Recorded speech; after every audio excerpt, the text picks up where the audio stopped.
天上下雨地上滑，你爸姓啥？你姓啥？哎呀妈，还真是，我跟我爸确实是一个姓。出门打车你得叫出租，你爸地姐是不是得叫大姑？没错没错，真是我大姑啊。人吃粮食，羊吃草，你的年龄指定比你爹小。真对，真准啊，你真是大师。吃饭你得坐，睡觉你得躺，你爸你妈结婚你指定没到场。没错没错，还真没叫我，今天可算是让我遇到真大师了。大师，我想让你帮我算下姻缘，你看要多少钱？哎，出家人不说钱，说缘。哦，我懂我懂，大师您看这些缘够吗？根据你的手相和面相来看，你应该会在20岁谈恋爱，23岁结婚，24岁得子，好运不断，阖家团圆。大师，你确定？以及肯定。可是我今年已经33岁了啊，博士都毕业了，到现在还是母胎 solo。啥？这尼玛是33岁？你就是告诉我未成年，我也信呐。就这长相，算不算奉子？你博士毕业了？是啊，那就对了，知识改变了你的命运。头有点痒，好像要长脑子了。知识改变了命运，这话怎么感觉好熟悉？可问题是，这个改变命运是这么理解的吗？骗子！我才反应过来，你之前说的那些都是废话，把钱退给我，我要举报你。别激动，别激动，这怎么能叫骗呢？信则有，不信那我也没办法啊。你不就是找对象吗？不用算了，频道直接送你一桩姻缘吧。送我一桩姻缘，你还想骗我？福生无量，出家人不会撒谎的，毕竟我头顶上可是有祖师爷看着呢。你如果相信我，现在就去前面200米处的一个小亭子等我，你的姻缘一会自会找上门的。真的假的？我都用祖师爷发誓了，你还不相信我？好，我信你，我现在就去。去吧去吧。要不是生活所迫，我何必在这受气？快，赶紧收拾东西。干嘛？准备跑路吗？废话，当然是帮他找姻缘去。真的假的？我还以为你刚才只是忽悠他的。收了人家500跑路，那叫诈骗。不是，你玩真的？你当找对象跟挖大白菜一样，一挖一个。我都单身20多年了，人家博士生都单身着呢。对象哪有那么容易找？总不能去大街上捡一个吧？你知道你为什么找不到对象吗？为什么？因为你在搞钱和搞对象中选择了搞笑。在脱贫和脱单中选择了脱发，在发光和发热中你选择了发神经，在有钱和有财中你选择了有病。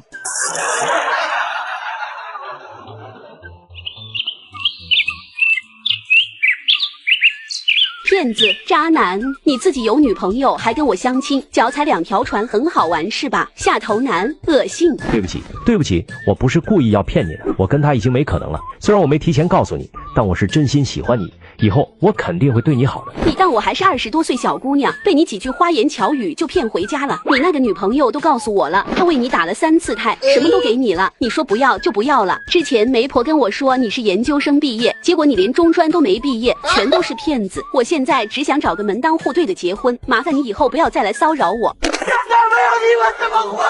现在。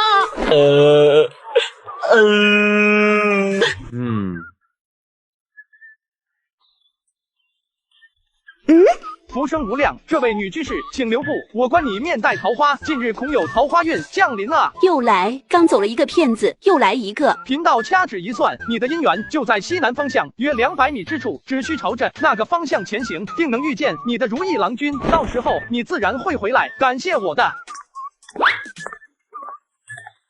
这人居然没有问我要挂钱，难道不是骗子？不管是真是假，也就200米，走过去看一眼就知道了。快，赶紧跟上去，看看剧情怎么发展。阿珍，阿强，真的是你？我简直不敢相信，已经快10年没见了吧？你怎么会出现在这里？我总不能开口说自己是来找有缘人的吧？这也太羞耻了。是啊，快10年了，你的样子怎么一点都没变？你也没变。不是哥，你实话告诉我，你是不是神仙？人家月老拿红线牵姻缘，你用钢丝。哥，要不你看看我，帮我也牵一桩姻缘呗？你也想要个女朋友？想。你把耳朵凑过来，我悄悄告诉你。算命嘛，算命就给牵红线。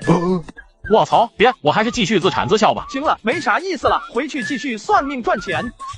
大师，你是真正的高人啊！之前是我有眼无珠，我在这给您道歉了。等我回去后，我一定给你宣传宣传，你太神了。这些钱算是我之前对你不敬的补偿。支付宝到账1万元。大师，这钱算是我的挂钱，之前多有得罪，希望你大人有大量，别生气。回头我俩要是结婚了，你一定要来，到时候再给您包个大红包。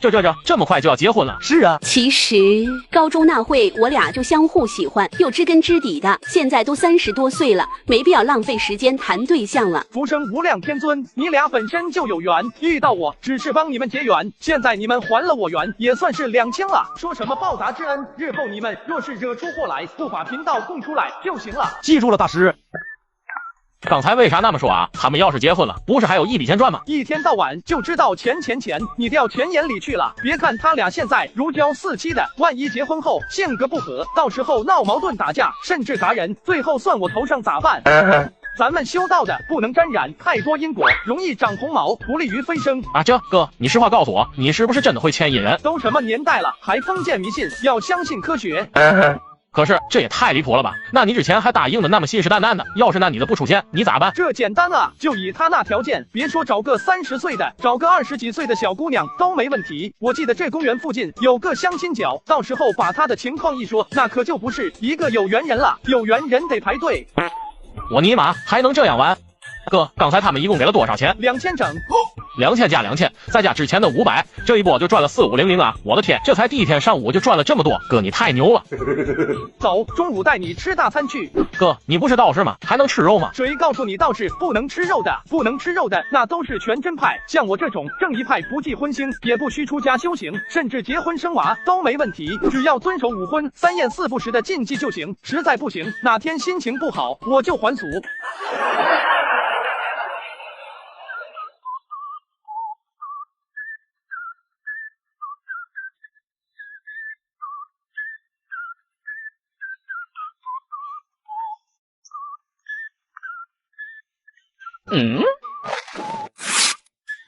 哥，咱们捡到钱了。哎，不对，这后面的纸上有字，我看他写的啥？好像是借命3年，转赠或者投功德向全家死绝。我操，哥，这咋办啊？怎么感觉好邪乎呢？这人也太毒了吧！没事，别怕，我现在就帮你破了此法。那太好了，哥，破了吗？好了，我已经帮你把这个法给破了。咋破的，哥？这样就没问题了吗？你不相信我，难不成还不相信祖师爷吗？他老人家的敕令在这，你没看见吗？那现在这纸条和钱咋办？心意领了，纸条嘛就扔了吧。天杀的，我的借命钱啊！前面的2个家伙，给我站住，把钱还给我！什么钱？我都看到了，就是你俩捡的，不借命就把钱还给我。你怎么证明这个钱是你的？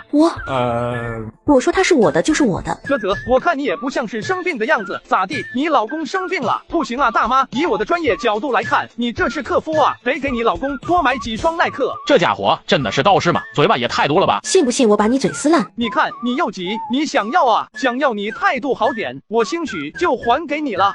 我想要。行啊，想要我还给你就是了。还你了，捡吧。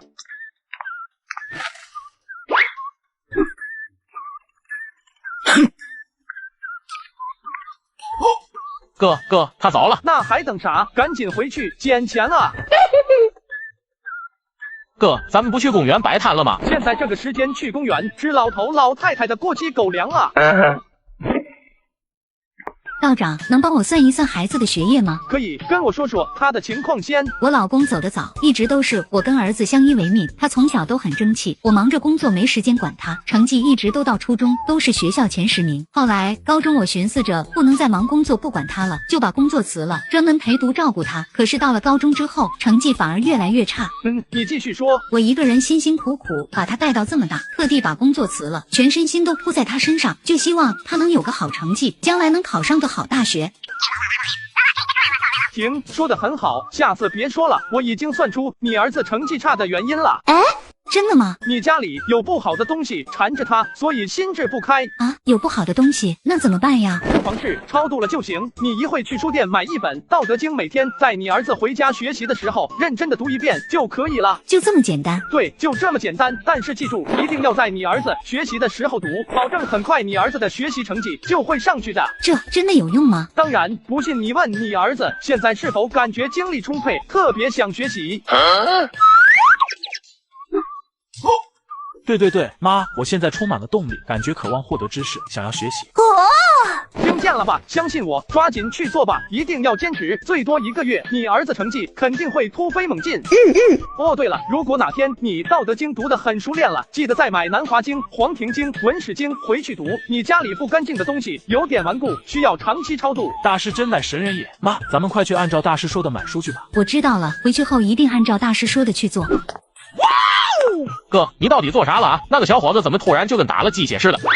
我问你，那个小伙子为什么从小到大成绩都非常好，但高中却突然不好了？不是你说家里有脏东西吗？我那是胡扯的。他从小到初中，在没有人管的情况下，成绩那么好，说明他是一个非常自律且聪明的人。这么一个自律聪明的人，如果不是谈恋爱或者贪玩等外在因素，他成绩是不可能变差的。你想想，到底是什么原因？这是因为他吗？对，他妈妈年轻丧偶，一个人把儿子拉扯大，这期间要遭受多少辛酸和痛苦？你说他心里不抱怨，没有怨气吗？肯定有的。那不就是了？这就是典型的自我感动式的付出，殊不知却成了他儿子的枷锁。越是这么付出，儿子的压力越大，压力太大就会崩溃，成绩一落千丈。再加上妈妈天天在他耳边抱怨哭诉，如果换成你在这种环境中生活，学习能好吗？肯定好不了一点。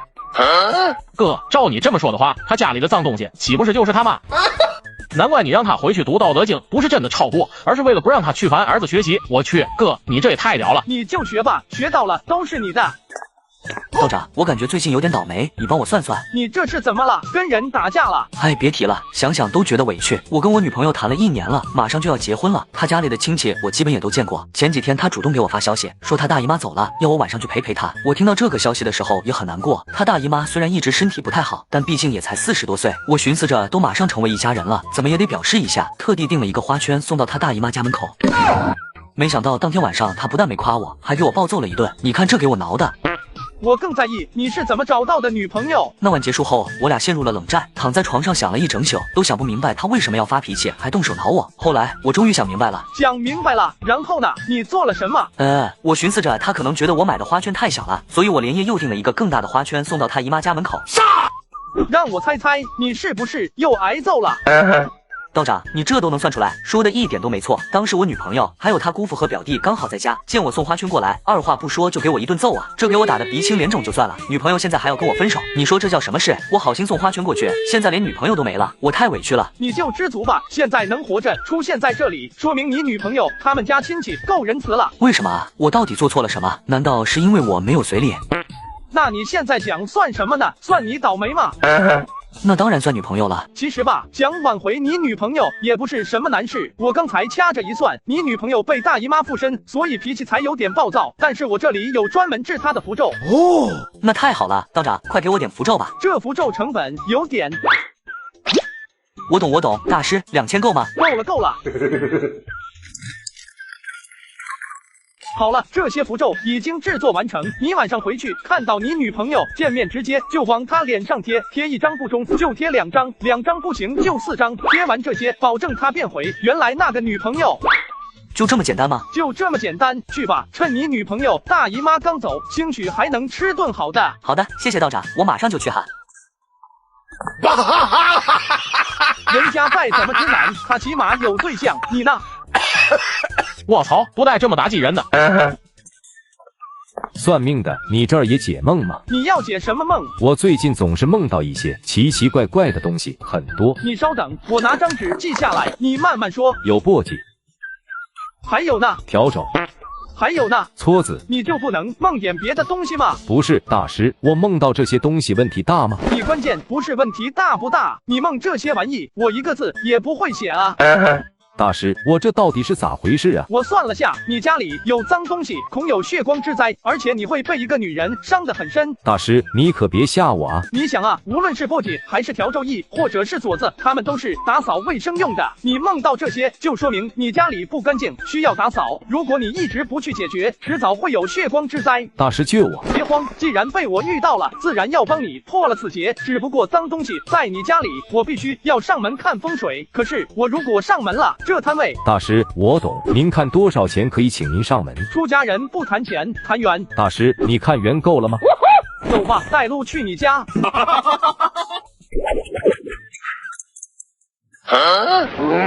他妈的，又是这辆车，占老子车位占上瘾了是吧？怎么了？没什么，我打个电话喊人下来挪车，人应该一会就下来。大师稍等一下哈。等一下。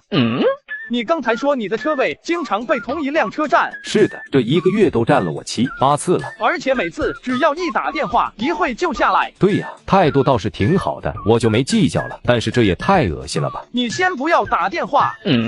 为什么？大师，你是不是发现了什么？走，现在直接去你家。好的。哥，你不会这发现有脏东西了吧？别吓我啊！原先我只是猜测，现在来看可能性非常大。大师，你可得帮帮我啊！大师，现在要开门吗？等下开门后，我希望你能做好心理准备，千万别激动。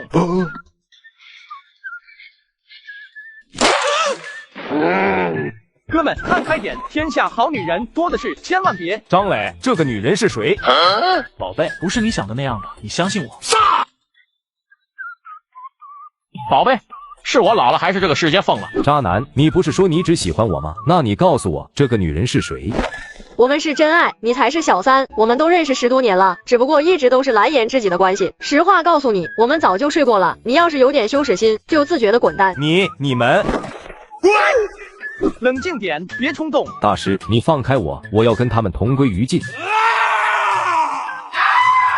救命！救命啊！你先听我说，别冲动，想要报复他们，完全没必要把自己搭进去，我可以帮你。大师，你说的是真的吗？我什么时候骗过你？如果我今天不跟你一起过来，你的血光之灾岂不是要应验？既然我收了你的钱，就必然要帮你破了此劫。是啊，如果刚才不是大师拦着，我今天恐怕真的要应劫了。到时候可不是流点血那么简单，万一不小心把人给嘎了，那我恐怕也难逃一死。其实想报复他们，根本不需要你自己动手，只需要打个报警电话就行了。报警？说什么？说他们偷奸？当然不是。你仔细看看里面有什么。大师，这是什么？张磊胳膊上的针孔，说明他长期在注射毒品。张磊，以前我问你胳膊上的针孔是怎么来的，你告诉我是纹身后遗症，原来你一直都在吸毒。好啊好啊，你也有今天。报警吧，就说我们发现了疑似非法药物的证据，警察会来处理这一切的。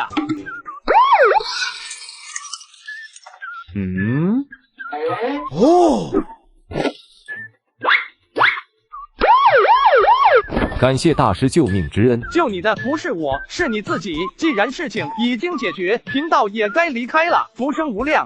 等一下，大师，这是我的心意，希望你能收下。也好，帮你破劫是因，收了你的钱是果。如今我俩因果两清。哥，他刚才给你了多少钱啊？2000。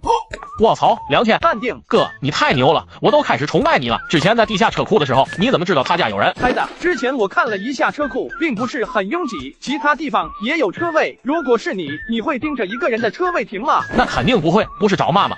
所以他是故意停在那里，就是为了让小伙给他打电话来挪车。我靠，这方法绝了啊！根本不用担心被突然捉奸在床，而且还是正主给他们通风报信。但有的时候人往往聪明反被聪明误，如果他不这么做，我们也猜不到小伙家里有人，到时候回去很容易打草惊蛇。只要不是捉奸在床，他们都有理由和借口。毕竟那个张磊之前不喜欢女人，很容易糊弄过去。确实，那现在我们去哪？走吧，带你吃大餐去。吃饱喝足后，两人来到夜市。哥，咱们现在去哪？找宾馆休息吗？太早了，也没啥事干，继续找个地方摆摊吧。好。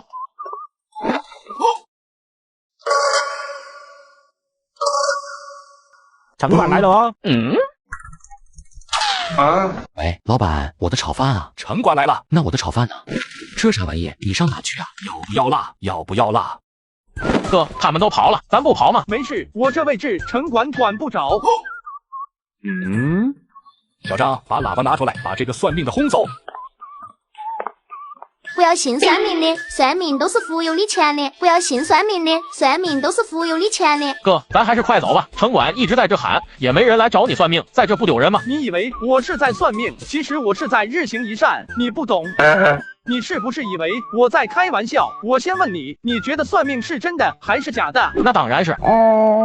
没事，我知道你想说什么。不光是你，其实大部分人都知道算命是假的，是浪费钱。可你想过没有，为什么算命这一行到现在还能存在，甚至还可以成为非物质文化遗产之一？不知道，那是因为你不懂得正确看待算命。如果你把它当成预知未来，那肯定是假的，要相信科学。但如果你把它当成是穷人的心理医生，那就不一样了。一般情况下，看一次心理医生是不是至少要花好几百？但是你找算命先生，最多几十块钱，他会说一堆你爱听的、喜欢听的，甚至帮你逆天改命。可心理医生却不同，他只会怪你这不好那不好，这有病那有病。算命先生不会，他会怪你家门不好、窗户不好、风水不好，再不济也会怪你们家上辈子不好，就是不会说你不好。他会告诉你，度过这段时间，从此以后就会顺顺利利，也会告诉你，你是属老南瓜的，越老越甜，福气都在后面。试问一下各位，跟算命先生聊完一通下来，心里舒不舒服？日子是不是越来越有盼头了？所以算命才是更适合咱们中国宝宝体质的心理医生。在我这里，只要花几十块钱就能得到一次心理治疗，我这难道不算是日行一善吗？好，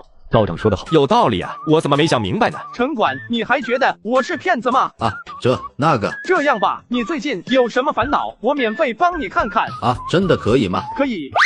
道长，是这样的，我之前谈了一个网恋对象，他对我特别好，每天早中晚打电话关心我，给我点外卖送早餐，各种嘘寒问暖，而且长得特别漂亮，声音也很温柔。可是谈了3个月，前几天他找我借了8000，然后把我拉黑了。我想让你帮忙起个卦问问看。好的，你是想算算钱还能不能追回来是吧？不是，我是想让你算算他为什么要突然把我拉黑，我跟他还有没有可能了？这样啊，把你手机解锁，然后给我。道长，你是不是要帮我把他加回来？好了，我已经帮你破了司法。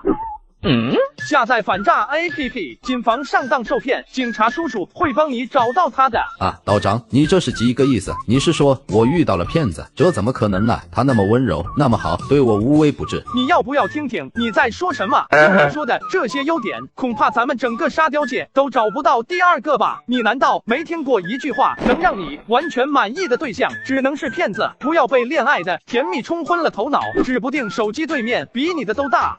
可是他跟我通过视频，还打过电话。现在的 AI 换脸技术早已经可以做到以假乱真了，至于声音，那就更简单了。你要是不相信，拿手机上网搜一搜，保证能颠覆你的认知。队长，我要去报警。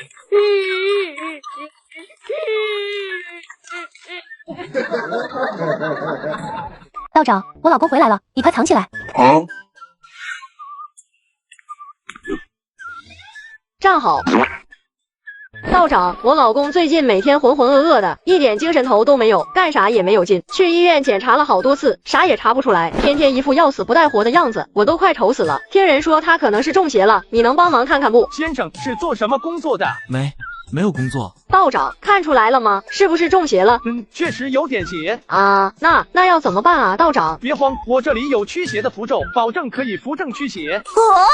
真的吗？道长，那必须的。不过嘛，我这个符咒可是我手工制作的，需要耗费7749笔才能化成，再经过1个月的。只要能让我老公变回正常人，多少钱都行。道长，你就直接说吧。500万。500块。行。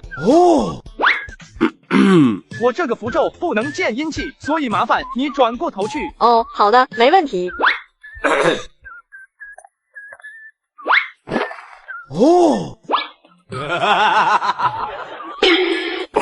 好了，你可以转过来了。先生，现在感觉怎么样？浑身充满了力量。精不精神？精神，必须精神。好了，你身上邪祟已经去除了，回去吧。这也太神了吧，这也才10几秒的时间。道长，太感谢你了。哦，对了，你老公这个邪祟虽然已经清除，但是还有后遗症，我建议你隔一段时间过来，我再帮他清除一次，免得邪祟复发。那多久来一次呢？那就1个月1回吧。神仙啊，你是真大师啊！老婆，走，咱们回家。哦，好的。哥，这就是你所谓的符咒？你就说这符咒效果好不好吧？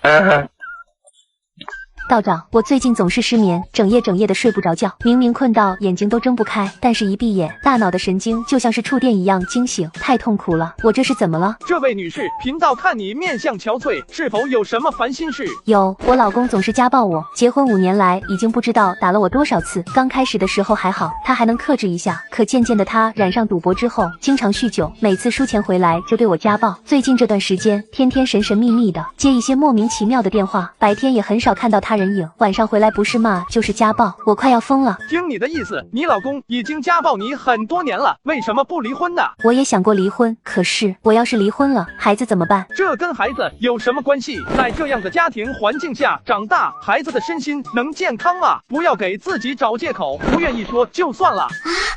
不是，实话告诉你，最近这段时间我总有种心神不宁的感觉，也不知道为什么。大师，你教教我，到底该怎么办？这女人嘴上说是为了孩子，实际上终究还是舍不得她老公，难不成家暴，反而家暴出依赖感了？我这里确实有一良方可以帮到你，保证让你一夜睡得安稳。真的吗，道长？从今天起，每天喝一杯磨刀水，可以帮你去邪归正，破除魔障。磨刀水在哪买？不用买，自己做，只需要你每天晚上12点左右去厨房磨刀半小时，把磨出来的水放锅里煮沸喝，一点点就可以。我记下了，道长。还有我老公变成现在这样子，我怀疑家里是不是有什么脏东西？我能请你去我家里看看吗？去你家？那行吧，你家住的不远吧？不远，走几分钟就到了。行，那你带路吧。好的。道长，你给看看吧。客厅的布局虽然不错，采光良好，气流畅通，但财位设置不当，有散财之余。那要怎么样才能改变呢？很简单，只需如此，然后这般。除此之外，还可以种点绿植，增强家中的财运。我记下了，谢谢道长。开门！快躲起来，我老公回来了。卧槽！救命啊！不对啊，我特么来看风水的，躲什么躲？道长，我老公以前被算命的骗过，所以非常恨你们这些人。他要是看到我把你带回家，肯定要打死我的。求求你行好，躲起来吧。这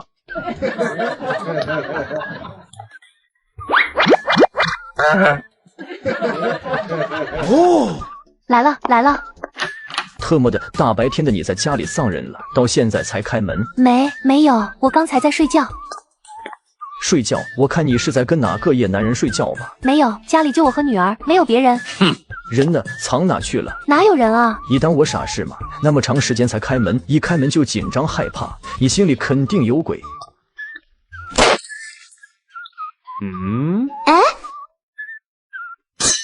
滚出来！那个，我看了下床洞下面的风水，没问题。好啊，你竟敢背着老子偷人！这下手实在是太狠了，人家打架还注意分寸，不能下死手。这男的全都是在下死手，往脑袋上锤。爸爸，别打了，不要再打妈妈了。滚开！呀！放开！够了，孽畜！敢骂老子，我他妈还没找你算账呢，你算什么东西？一会看老子揍不揍你就完了。你打我就算了，为什么打女儿？她也是你的女儿啊。打就打了，我是他老子还不能打了。福生无量，既然这位先生听不懂道法，贫道也略懂一些拳脚功夫。这是我的家事，跟你有什么关系？你走吧。走，本来我不想跟你计较，想放下，可你却不依不饶，一直聒噪。我想了想，既然放不下，那就拿下。道长，大师，我错了，我不打他们了，你饶了我吧。你是个出家人，没必要跟我一般见识。谁说的？咱们修道的主打一个顺其自然。既然你招惹我，说明你欠揍。我现在揍你，也算是随了你的心意。这样，咱俩都念头通达，福生无量天尊。这是什么虎狼之词？想要揍人的理由都那么清新脱俗。好家伙，他招惹你，说明他欠揍。你揍他，他不但不能怪你，还要感谢你。你俩一起念头通达，这是什么歪理论？道家的思想真的是这样吗？不过有一说一，爽，太爽了！刚才看男子暴打自己老婆孩子的那一幕，我早就忍不住想冲上去了。哥，别打了，别打了！哥，咱这是不是打的太狠了？搞不好要赔钱的啊！赔就赔呗，我爽了就行。今天要是不干他一顿，我倒心得悔。道长，谢谢你帮我娘俩，这件事我会跟警察说明的，不能让你们也跟着倒霉。遇到这样的男人，我这辈子算是毁了。经过今天的事，我也想通了，无论是为了我自己还是为了女儿，我一定要跟他离婚。你总算是开窍了。可是他知道我娘家在哪，我就怕他冲到我爸妈那里把他们也打了。这要是我一直不敢离婚的原因，我爸妈身体不好，上次被他打过一次，到现在还没缓过来，都搞怕了。报警吧。没用的，警察已经来了很多次了，都是说教一番就走了，哪怕上次把他拘留了1个星期，还是没用。不，有用，因为他打算杀了你。王源是你的名字吗？你果然是大师，连我名字都能算出来。你看看这个，这是你自己买的吗？这张保险单不是对你的爱，而是对你的催命符。他怎么能这样对我？他家暴了这么多年，我都忍了，还给他生了孩子，他竟然想要我的命。至于不是，报警一查就知道了。妈妈不哭，丫丫没事。丫丫乖，妈妈不哭了，妈妈带你去别的地方生活好吗？真的吗？丫丫终于可以离开吗？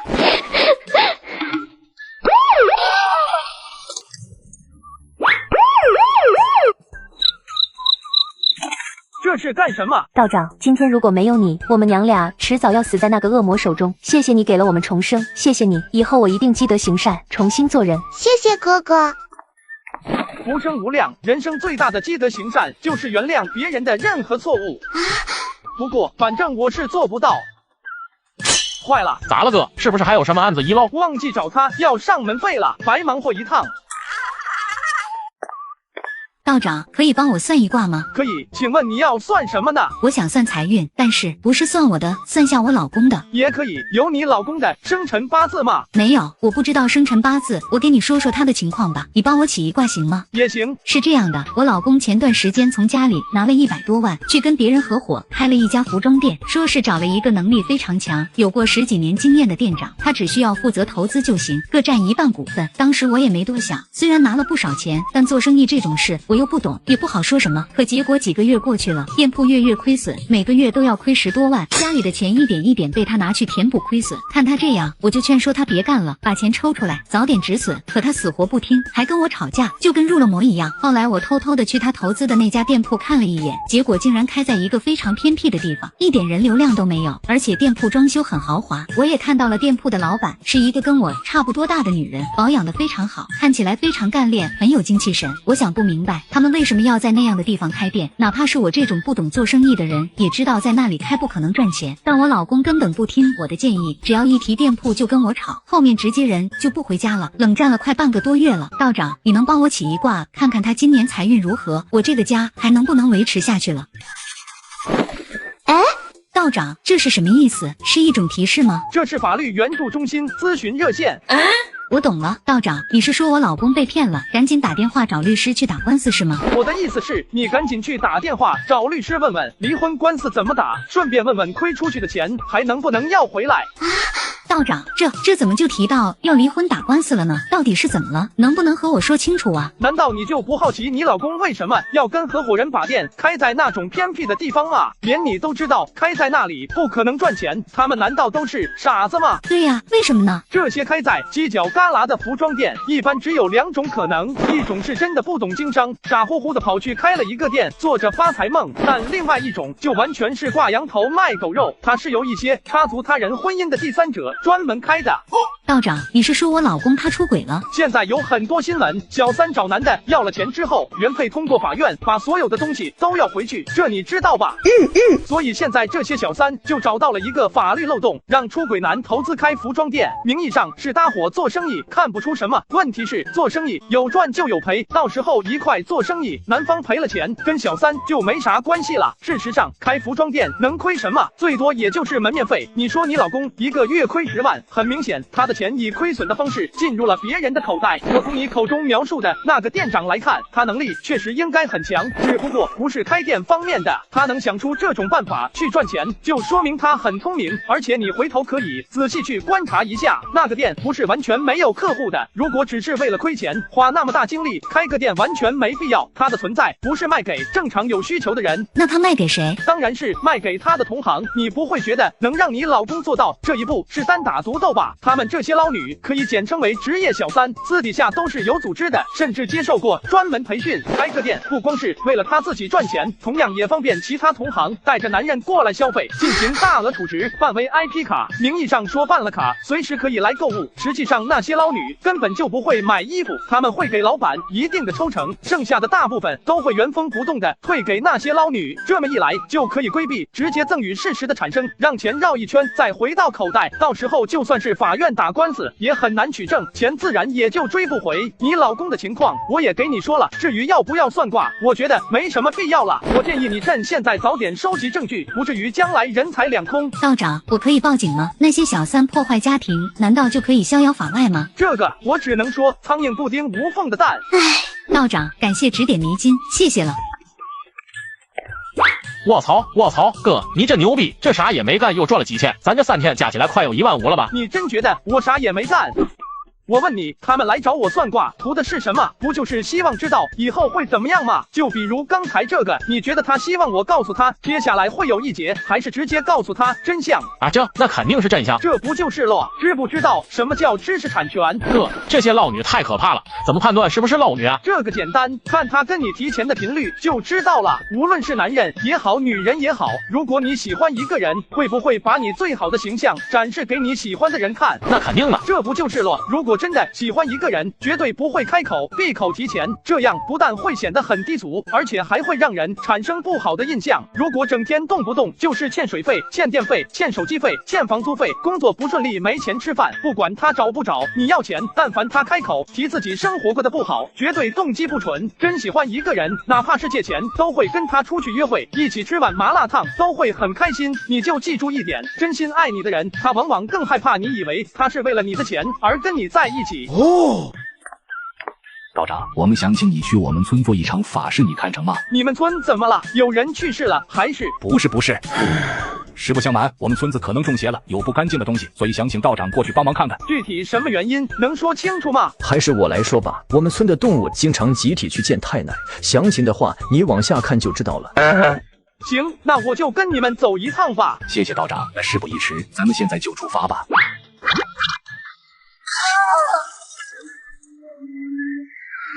我还没上车呢，哥，我还没上车呢。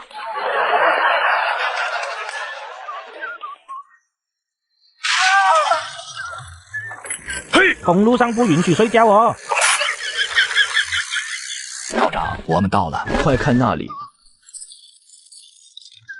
道长，这地方不吉利，我们还是回村吧。行，他妈的，这种离奇的事情，如果喊走进科学来拍，估计能拍个100集连续剧。天地自然，晦气分散，洞中玄虚，晃朗太元，八方威神，使我自然，灵宝福命，普告九天，乾罗达那，凶会消散，道气长存，急急如律令。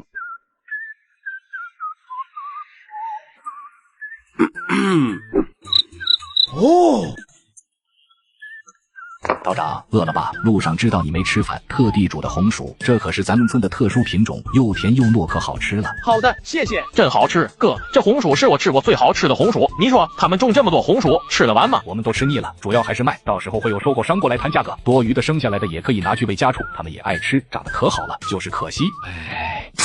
等等，红薯。我的头，老六，你咋了？我没事，刚才就是突然感觉到一阵心悸，有点晕，现在缓好多了。老六，你这不会是中邪了吧？我听说你老婆最近经常头晕，是不是？村长，这是怎么回事？不知道，老六和他媳妇特别爱吃红薯，早中晚都要吃，以前都没事，可是最近这段时间总是头疼昏迷。果然又是红薯，别吃了。咋了？我还没吃饱呢。这红薯可能有毒。道长，这话可不能乱说呀！咱们村的红薯可是远近闻名，怎么可能有毒呢？村长，你想过没有？无论是老鼠也好，猫狗也好，家禽也好，哪怕是人，都有一个共同点，那就是都吃了红薯。老鼠是常年生活在红薯地的，所以它最先出世，然后就是猫，因为猫吃了有毒的老鼠，再到狗和其他家禽都是吃了红薯，还有这个老六喜欢吃红薯才导致的头疼。难道你们不觉得这一切都太巧了吗？这理由说不通，我们种了那么多年的红薯都没事，为什么现在却有毒了？再说了，山里的小动物又该怎么解释？他们可没吃红薯吧？难不成蛇也吃红薯吗？蛇不吃，但蛇如果是吃过红薯的小动物呢？这只是我的猜测，至于你们信信不信那是你们的事，但是如果我分析的没错，要不了多久，大家伙听我说一句，道长是出家人，不是咱们村的，他没有理由要害我们。虽然我也觉得红薯不可能有毒，可是咱们村的情况大伙也都清楚，都搞怕了。我作为村长，有必要对大家的安全负责，所以我相信道长，打电话报警，检测一下红薯是不是真的有毒。你们觉得呢？我同意。最近这段时间我特么太难受了，我也没做啥孽啊，搞不好真是红薯有问题。我也同意。我也同意。俺也一样。那就检测吧。我的天，红薯的汞元素严重超标，这哪是红薯啊，分明是一个毒薯。这怎么可能？确定没检测错吗？我特地挑了好几个检查，结果全都是汞元素超标，真不知道你们是怎么种出来的。汞元素超标，如果吃了会怎么样？汞元素超标的食物一旦摄入人体内，会造成严重的健康危害。汞是一种重金属，它在人体内不易被排出，会逐渐累积，导致各种中毒症状。轻者可能出现头痛、恶心、呕吐、腹泻等症状，重者则可能损害神经系统、消化系统、免疫系统等，甚至导致死亡。这么一来就解释得通了，那些动物一定是吃了有毒的红薯，导致神经中毒。刚开始不易察觉，但时间久了，中毒越来越深，最终被折磨的痛苦自杀。可是红薯为什么会有毒呢？既然是红薯的汞元素超标，那就说明跟生长环境有关。我建议检测一下红薯藤和周边的土壤。行，就这么定了，现在就检。不仅是土壤，水源的属性更高，而这些都是小事。这河里的泥土有剧毒，到底怎么回事？泥土里面的汞元素超标是水的无数倍，而且它携带的是一种剧毒物质甲基汞。道长，你知道这是什么吗？知道，精神类攻击武器。这是造了什么孽？大概率是人为的吧，重金属污染属于工业污染，不太可能自然形成。而村子附近唯一的工厂只有那个电厂，我想问题应该出在那里。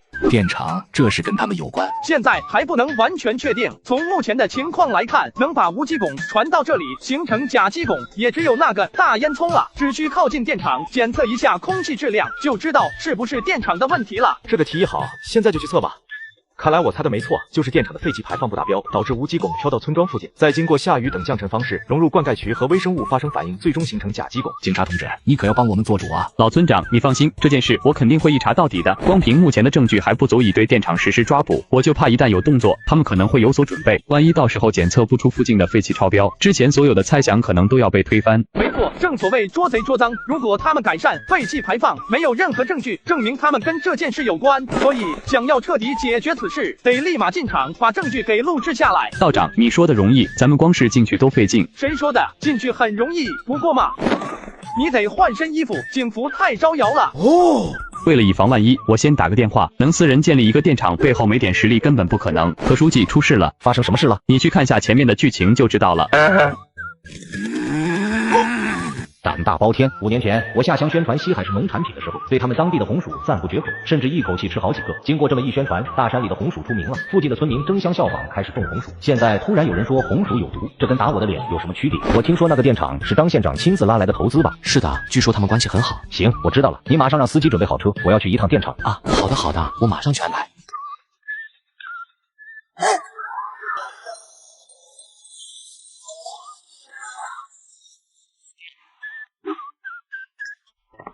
福生无量天尊频道起手了。你们这是干嘛的？这位小哥，观你面相，似有云雾遮顶，财帛宫中隐有晦涩之气，恐近期财运不济，或有破财之余。啥玩意？破财？对，相逢即是缘，频道可免费帮你补上一卦。免费？道长怎么算啊？让我看看你的手相和面相。好的。啧，道长怎么说啊？你这个面相一般啊，掌纹也不太好，太浅了。每个人的财运、事业、婚姻都在掌纹上，越浅代表缘分越薄。你这辈子如果没有什么改变的话，恐怕……我就说这30多年连个对象找不到，工作也只能干保安，原来是因为我掌纹不好。我命由我不由天，老子就不信这个邪！我操，使不得！杀！我命由我不由天，我要逆天改命。你那么冲动干什么？想要逆天改命，又不是非要剁手，还有其他办法。有其他方法你不早说，看把我激动的。对，我看了一下，你之所以命格不好，是因为这地方有不干净的东西，只需要把它找出来清除掉，就可以逆天改命。真的吗？那还等什么？我带你去找。卧槽，这就进去了。你们几个是干嘛的？明哥，是我请道长进来帮忙看风水的。他说咱们工厂有不干净的东西。废物，让你看大门，你就是这么看的？哪来的骗子，敢忽悠到老死头上来？信不信腿给你们打断？要是不乐意，我们走就是了，又没要你们钱，怎么还要动手打人？就不怕我们报警？呵，报警？我今天就是把你们打残，你又能如何？道长，一会如果真动起手来，你们找机会突围，我来拦着他们。道长呢？卧槽，这年头道士都这么猛的吗？知道我为什么揍你吗？你听说过一句话吗？叫退一步。道长，我知道，是退一步海阔天空。对，道长，咱俩都各退一步，你看行吗 ？No。我的意思是，退一步蹬鼻子上脸。如果因为你的蹬鼻子上脸导致我郁结于心，那就等于毁了我的道心。你说我该不该揍你？啊，应该的，应该揍。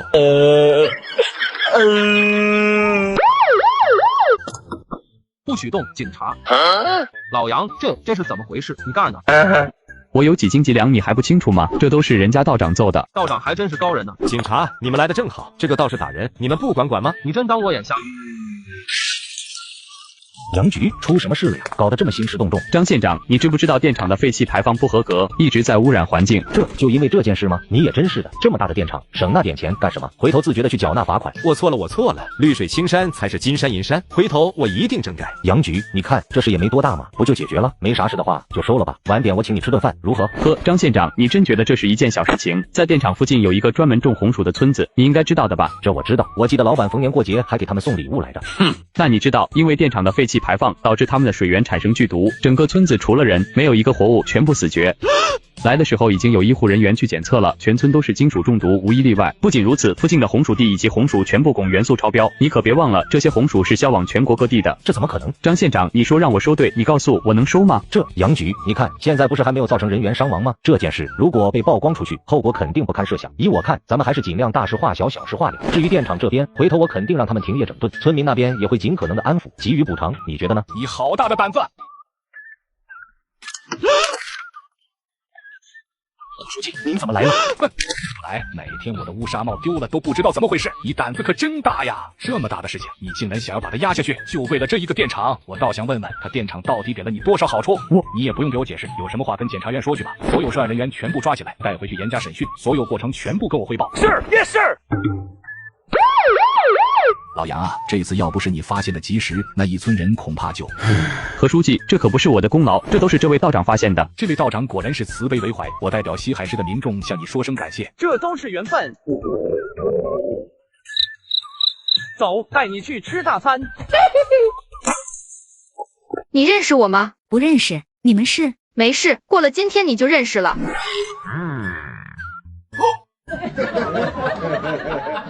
Hello, Moto。喂，方道长，晚上有空吗？咋地？你这是啥意思？要约我？不是，道长，你误会了，我是想找你帮忙，顺便请你吃晚饭。帮什么忙？是这样的，我爸妈经营一家乳鸽火锅店，今天刚买了一个财神爷，想请你过来帮忙开光，顺便请你吃一下我们家的特色菜。没问题，把地址发给我，我马上过来。想不想吃免费的大餐？也不是不行。方道长，快进去吧，我带你们去包厢。先把财神请出来吧，然后再吃饭。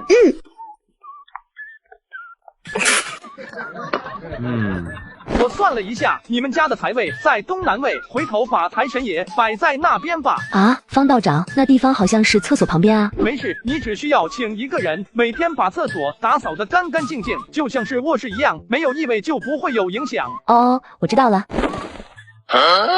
哥，这些东西是干嘛的？你不懂，开光在道教中又称点眼或者入神，原本是给神像金身用的。开光并不是说念几句咒语，做个法事就行了。首先第一步就是装糖，装糖用的材料一般是草药、五谷、五金、五色线以及一些符咒，分别代表着丰收和富足、财富和坚固、五行和吉祥等。把这些东西塞进财神爷的身体中，模拟神灵的五脏六腑和身体器官，让它类似活了一般，这就叫装糖。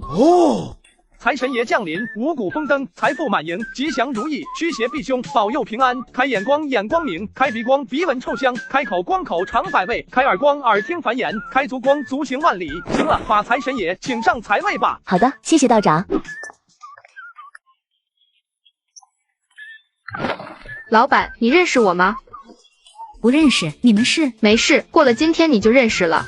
家人们，谁懂啊？说好的乳鸽火锅里有6只乳鸽，但我们吃完了也才3只，这不妥妥的黑心店铺吗？我们3姐妹作为探店主播，一定要揭露她们的丑恶嘴脸。今天的直播内容，事后我们会剪辑成视频发到网上，让更多的人看到，以免被黑心商家蒙骗。美女们，小店都开了10几年了，多少老客户都知道，我们家不可能缺斤少两的，说6只就肯定是6只。什么意思？你的意思是我们在撒谎喽？没有，你看这样行不？要是几位没吃够，我再给你们1人加1只乳鸽，如何？呵，搞得就跟我们吃不起似的，你可怜谁呢？别说你这298一份的乳鸽火锅，就是那一刀破产的切糕，我们也是按斤吃的。那实在不行，这顿饭免餐，我请你们吃行不？老板，做生意就应该要诚信，你不就是怕我在网上曝光你才认错这么快吗？我作为主播，有责任和义务让粉丝们避免入坑上当，像你这样的店就等着倒闭吧。姐妹们，走吧。这年头的网红为了流量都这么不要脸了吗？哼！关你屁事！你一个道士也学人家来打抱不平，怕不是一个假道士吧？这么喜欢网暴别人，就不怕哪天落到自己头上？老板，他们吃饭的桌子在哪个位置啊？道长在那里，你问这个干什么？刚才你们3个人都说自己只吃了1只乳鸽，但老板说锅里放了6只是吧？对，有问题吗？没有，正好你们吃剩的骨头都在桌子上，不介意的话，我来把它们拼凑一下，就知道老板到底有没有缺斤少两了。家人们，你们听到了吗？这个假道士竟然要拼鸽子，真是笑死我了。行啊，我们就在这等着，你拼吧。道长，要不还是算了吧，多一事不如少一事。我做了这么多年鸽子，都不敢说对鸽子的骨骼完全了解，更何况还是碎骨头渣。小雅，去把那些骨头都收集起来拿过来。好的，妈，你别担心，道长很厉害的。鸽子的骨架小巧而紧凑，主要由颅骨、脊椎、肋骨、翅膀骨和腿骨构成。颅骨细碎，但通过眼眶、鼻孔的位置可以大致拼凑。脊椎骨长而连贯，是拼接时的主线。肋骨虽多，但对称分布，易于配对。翅膀骨和腿骨则更为显眼，形状独特，不易混淆。好了，第1指拼接完成，咱们下一只。好了，6只拼完了，大家看一下吧，正好6只乳鸽。我操，我就说老板不可能是那种人，果然是6只。这几个人真不要脸，6只愣是说成只吃了3只，6和3很好分辨的吧？还能有什么原因？想红呗。害人啊，这是。我没有缺斤少两，我没有缺斤少两。妈，别难过了，是这些人心术不正。现在你还有什么好说的？我6个就6个呗，又能咋地？我自己没吃出来不行吗？我又没讹钱。哼！还真是不要脸啊！你们虽然没钱，但今天如果没有这位长出现，恐怕这家10几年的老店就被你们毁了吧！不能让他们走。我们只是失误了，吃的时候没注意。我道歉，我错了，我认，挨打要立正。我在这里向直播间的粉丝们道歉了。我想请问几位，你们是在给你们的粉丝道歉，还是在给我道歉？当然是在给老板你道歉。我不接受你们的道歉。你到底还要怎样？我都给你道歉了，你应该跟我说没关系啊。我问你，如果我真的是缺斤少两了，你会原谅我吗？对，老板娘说得好。老板娘，此次事件我全程录像了，居然他们那么喜欢网暴别人，那我就把视频发到网上，让他们也体验一下被网暴的感觉。道长，今天真是太感谢你了，要不是你，我妈估计要被气死。这都是缘分罢了。缘分吗？那我带你去个好玩的地方。你们去哪？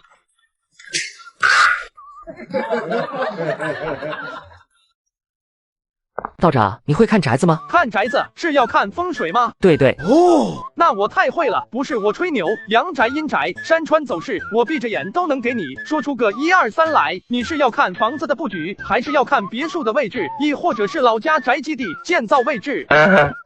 我这个有点不一样。没关系，大胆的说，就没有我看不了的宅子。就是我前段时间刚交了个女朋友，她跟我说她肚子里曾经有过4个小天使。我想问问道长，这房子还能住人吗？卧槽，凶宅还是带了4个魂环的。道长，你帮我补一卦，看看风水咋样呗？这还有必要补吗？这绝对的大凶之地，能说出来4个，那恐怕绝对不止啊。可是他很爱我啊，道长，你想啊，一般女孩子会主动把这事告诉男朋友吗？肯定不会，她愿意跟坦诚，不就是为了能跟我好好在一起吗？她总说要把霸占我，独享我，不让任何人有机会抢走我，连她的闺蜜都不知道我的存在，甚至朋友圈都没有公开过我俩处对象的事情。啥玩意？你管这叫爱你？不然呢，他就是太爱我了，所以想把我牢牢的抓住。我问你个问题，早上我叫了一辆出租车，可是我都已经上车了，出租车司机却一直挂着空车的牌子，你说他在想什么？这很简单啊，司机肯定是想多拉几个人啊。怎么了，道长？我说错的不对吗？哎。我懂了，道长，你的意思是他脚踩好几条船？我不知道，但我可以肯定他在骗你。为什么？他为什么要这样？不喜欢我可以直接告诉我啊，偏偏又对我那么深情，他这样我很累的。他不喜欢你，只是跟你玩玩而已。我不相信。道长，那你帮我算算，他在跟我之前一共谈了多少个对象？这个不用算，我早就帮你算好了，大概能凑一桌麻将。4个，还好，4个能接受。现在这年头哪还有处啊？谈4个很正。No。我指的是麻将。道长别说了，我回去就跟他分手，渣女。哥，你话是不是说的太狠了？那要不让你去跟他换一下？别，我错了。道长，这位先生是要算命吗？不算命，我找你是有其他事情。哦，什么事？道长，你要救我。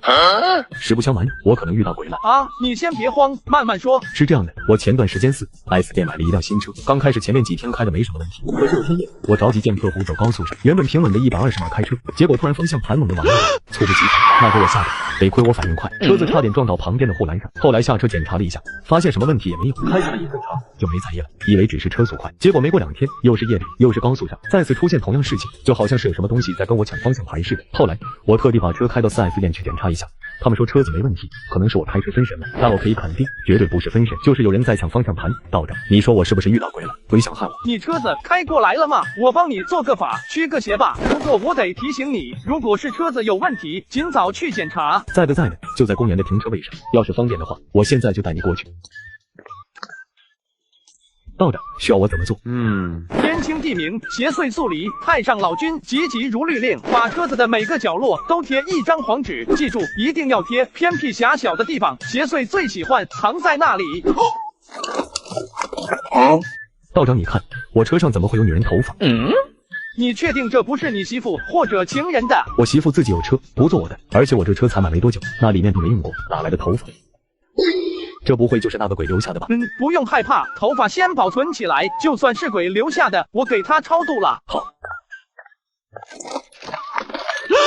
道长，这又是什么？看起来像指甲盖，这么长，不会真的是女鬼的吧？不用担心，这也许只是塑料，不小心弄进去的。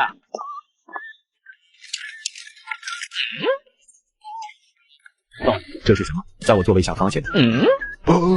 你确定这玩意是在你座位下面找到的？咋了？这是什么东西？难怪。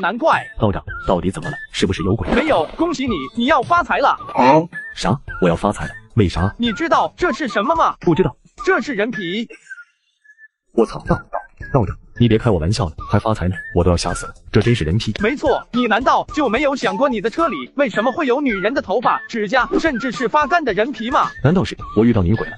哪有什么鬼？一辆全新的车子怎么可能会有这些人体组织？你真想不出来原因吗？我知道了，这车子以前发生过重大事故，新车是不可能有这些东西的，所以这车子不是有人抢方向盘，而是开得太快就容易出故障。不对呀，我去 4S 店仔细的检查过了，他们说没问题的。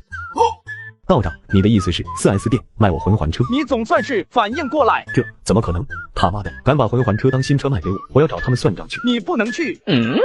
为什么？你现在就算冲过去有用吗？他们会乖乖承认卖你魂环车吗？不会。那不就是了？你就算去，除了发泄怒火，根本解决不了任何问题，反而会打草惊蛇。那我怎么办？总不能把这口气咽下去吧？鲁莽并不能解决问题。如果我是你，现在要做的不是立马找 4S 店，而是开着你这台车，拿着你的购车合同去第三方检测机构做一个检测，然后再拿着检测报告和你原先的购车合同去法院起诉他。到时候带上头发、指甲、人皮进行 DNA 检测，就可以清楚的查到之前的车祸事故。有了这些证据，你就可以向法院申请冻结车商的财产。这一点很重要，车商的流水很大，如果资金一旦冻结，慌的就不是你，而是他们了。到那时，你再去找 4S 店，让他直接撤销你的购车合同，退还购车款，然后再让他1赔3。所以，在我看来，你这哪是遇鬼了，分明是撞大运了。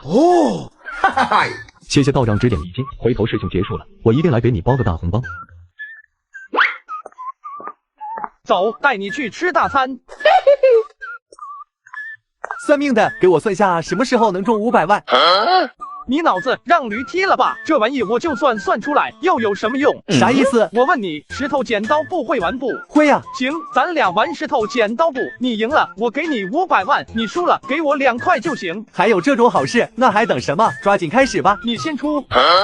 你这不是耍老千吗？要是我先出，就是出1万次也是你赢呀。对啊，彩票也是一样的啊。就算我给你算出来正确号码，你觉得人家还会让你中吗？啊，这现在明白了吧？不是我算不出来，是我算出来就不灵了。哦，有道理。大师，你是真大师。那个，我可以再问一个问题不？可以。就是我喜欢了一个人很久了，今天终于在学校操场跟他表白了。他先是愣了愣，走过来抱住了我，用只有我俩能听到的声音告诉我说他不喜欢我，但是我现在可以牵着他的手离开人群。那一刻，我感觉就像是一道白月光照在我身上。大师，我有点搞不懂他的意思啊，他到底是拒绝我还是在暗示我？如果不喜欢我，为什么要让我有面子？他不仅拒绝了你，还帮其他女孩子也拒绝了你，相当于他不但不吃，还把桌子给掀了，明摆着把你当备胎呢。你现在还在这感恩戴德，赶紧回歌坛吧。蝙蝠侠说他不揍你了。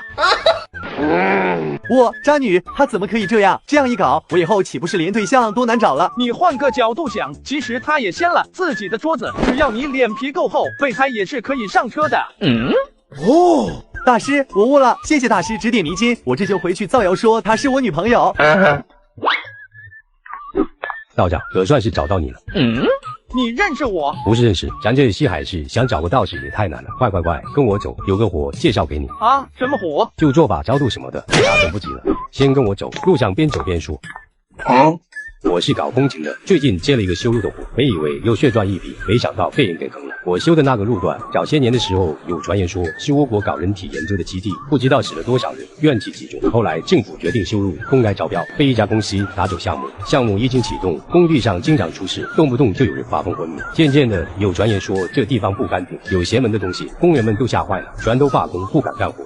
当时的负责人已经砸了不少钱进去，眼睁睁看着投进去的钱打水漂，他竟然干了一件连神共愤的事情，打胜状，把工人骗到地基下面，再用水泥浇筑起来，以此来镇压邪灵。这胆子也太大了吧？为什么要这么做？从风水学角度来说，打生桩是因为破土动工破坏了当地的风水局势，惹怒了一帮鬼神，为了进行安抚，所以才用这种类似献祭的方式，以求获得安宁。我的天，这都什么年代了，还敢那么干？那后来呢？当然是被人举报了。被举报后，公司负责人被抓，公司直接破产，工程自然而然也就停。这些都已经过去好多年，怪就怪我没仔细调查清楚，脑子一热就去招标了。虽然之前的新庄已经被挖走，但是这块的越来越邪乎了。前几天有个工友正在干活，突然就晕过去，还有挖掘机师傅有昏迷了2个，去医院检查都说是中毒，可问题是一切都好好的，怎么会中毒呢？现在头疼的是工人们都搞怕了，一个个都不敢干活，要不是跟了我很多年，早跑了。道长，一定要帮我啊！我全部的身家都砸进去了，这要是黄了，我下半辈子都完了。出现这种情况，你没报警吗？报警，道长，资金链不允许啊！警察一查就是10天半个月的，那么多工人都张口等着吃饭，而且我也不是没反映过这种情况，他们也派人过来检查了，结果啥也没查出来。哦，工头，你在哪找来的牛鼻子啊？去，别瞎说，要叫人家道长，懂不懂礼貌？哦，对，道长，我错了。没事。道长，你看在哪做法合适？我让他们一起帮忙。就去之前打生桩的附近吧。这好吧，我带你去。帮我准备1盆清水和1瓶香油。啊，好的。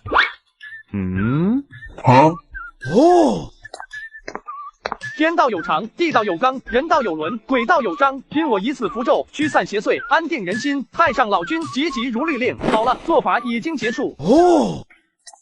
谢谢道长。好了，大伙都看到了吧？道长亲自帮忙驱邪了，都赶紧的回去动工吧。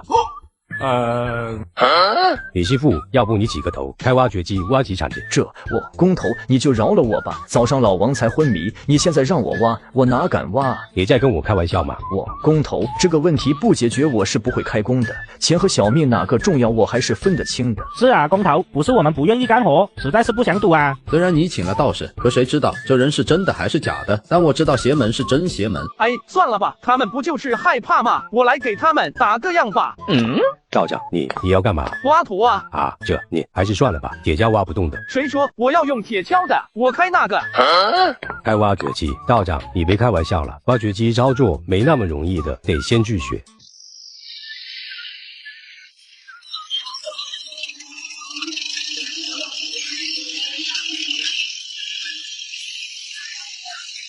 这家伙真是个道士，听说过道士学医学，书法学功夫，从没听说过道士还学开挖掘机的。难道他当道士之前是男小毕业？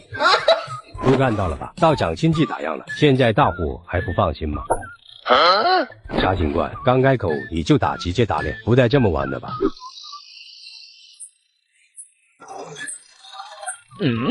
都干什么呢？大惊小怪的，不就是挖到金属了吗？又不是没挖到过，赶紧的散开，让道长继续。飞天无极调之大力出奇迹。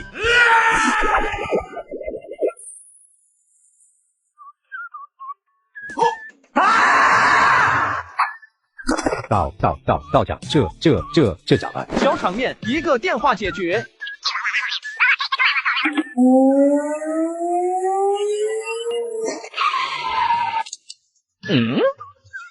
刚刚是不是撞到什么东西了？不重要，先处理炸弹。你们最好不要靠得太近，这么大的炸弹我也是第一次处理。不用退了，这玩意如果真炸了，方圆1000米都不会有活物存在。林队，你知道这小东西的炸药含量是多少？600公斤。这怎么可能？这么跟你说吧，500公斤的航空炸弹，炸药含量约200多公斤，能瞬间将一个小区夷为平地。现在想象一下600公斤当量的航弹，它几乎是3枚500公斤航弹的总和。如果它爆炸了，2公里外的人都会感受到一定冲击波。除此之外，还有一系列的连锁反应，比如火灾、震荡伤害以及有毒气体的释放。毫不夸张的说，如果它爆炸，明天必上国际新闻。警察同志，你别这么看着我。对，现在怎么办？这地方虽然属于郊区，但是附近有很多大型工厂，如果发生意外，造成的经济损失不可估量。先打电话联系吊车和运输车过来，把炸弹给运到无人区，再进行引爆。警察同志，这枚炸弹可不幸运啊！道长有什么说法吗？难道要先做法？不是，这都什么年代了，谁还搞封建迷信？我的意思是，炸弹不能运走，只能就地引爆。为什么？道长，别告诉我你还懂爆破。首先，炸弹刚才在挖的时候不小心被我弄得严重变形，这种情况下谁也不知道里面是什么样子，发生意外的概率极大。其次，就算把炸弹从里面弄出来了，可你们想过没有，在转移炸弹的过程中，车子是没办法做任何防护的，这一路上的颠簸，谁能保证它不会意外发生爆炸？一旦爆炸，带来的后果远超现在就地引爆，所以哪怕只有1/1000的可能，也绝对不能转移。另外，我想问问，你们知道这个炸弹的型号吗？什么型号？这么一个大铁疙瘩，我怎么知道？其实可以猜到的。猜？别告诉我你连炸弹的型号都知道。其实也不难猜。首先你想一下，这个航弹应该是什么时期的？2战吧。对，看它的铁锈状态，在地底下已经埋了不少年了，除了2战时期，也不可能是其他时间段了。那我再问你，你觉得这个航弹是谁丢的？这还用说吗？肯定是那帮王八犊子啊！是的，可问题是，当初倭国主要的火力其实并不是高当量的航弹，他们为了追求轰炸机的机动性和灵活性，载弹量普遍很低，所以他们研发航弹的重心都是小型当量的。像这种庞然大物，整个2战时期，倭国能匹配上的也只有150番5号航空炸弹，据说总重量超过了1000公斤，长度3米左右，估摸着当量也才600公斤徘徊。从这组数据，我可以初步估计它就是150番5号航空炸弹。这玩意是正经道士吗？怎么比我这个专业的人还懂炸弹？可是，就算知道型号又能怎么样呢？总不能拆除吧，那样更危险。当然不是，我只是想告诉你，这一款航弹采用的引信非常复杂，其中包含了碰炸引线和动敏引信。经过这么多年的腐蚀，里面的动敏引线变得极其敏感，一旦在运输的过程中震动幅度过大，极有可能发生爆炸。按理说，这种炸弹如果从天上丢下来，除非丢到沼泽地，否则是不可能成哑弹的。那么就只有一种可能，当初倭国战败后，他们大规模的撤退，但是有很多东西都带不走，可又不想留给华夏，就偷偷的埋了起来。所以我猜想这枚航弹应该是他们亲自埋进去的。另外，你们再想一想，既然他们选择埋进土里，难道只埋一枚航弹吗？联想一下你们之前中毒昏迷的情况，结合这地方以前的遗址，我严重怀疑这下面还埋着大量的毒气弹。道长，你确定这下面还埋着更多的高当量航弹？目前也只是猜测，毕竟小日子不可能就埋这么一颗炸弹吧。找到，好，开挖，杨局出事了。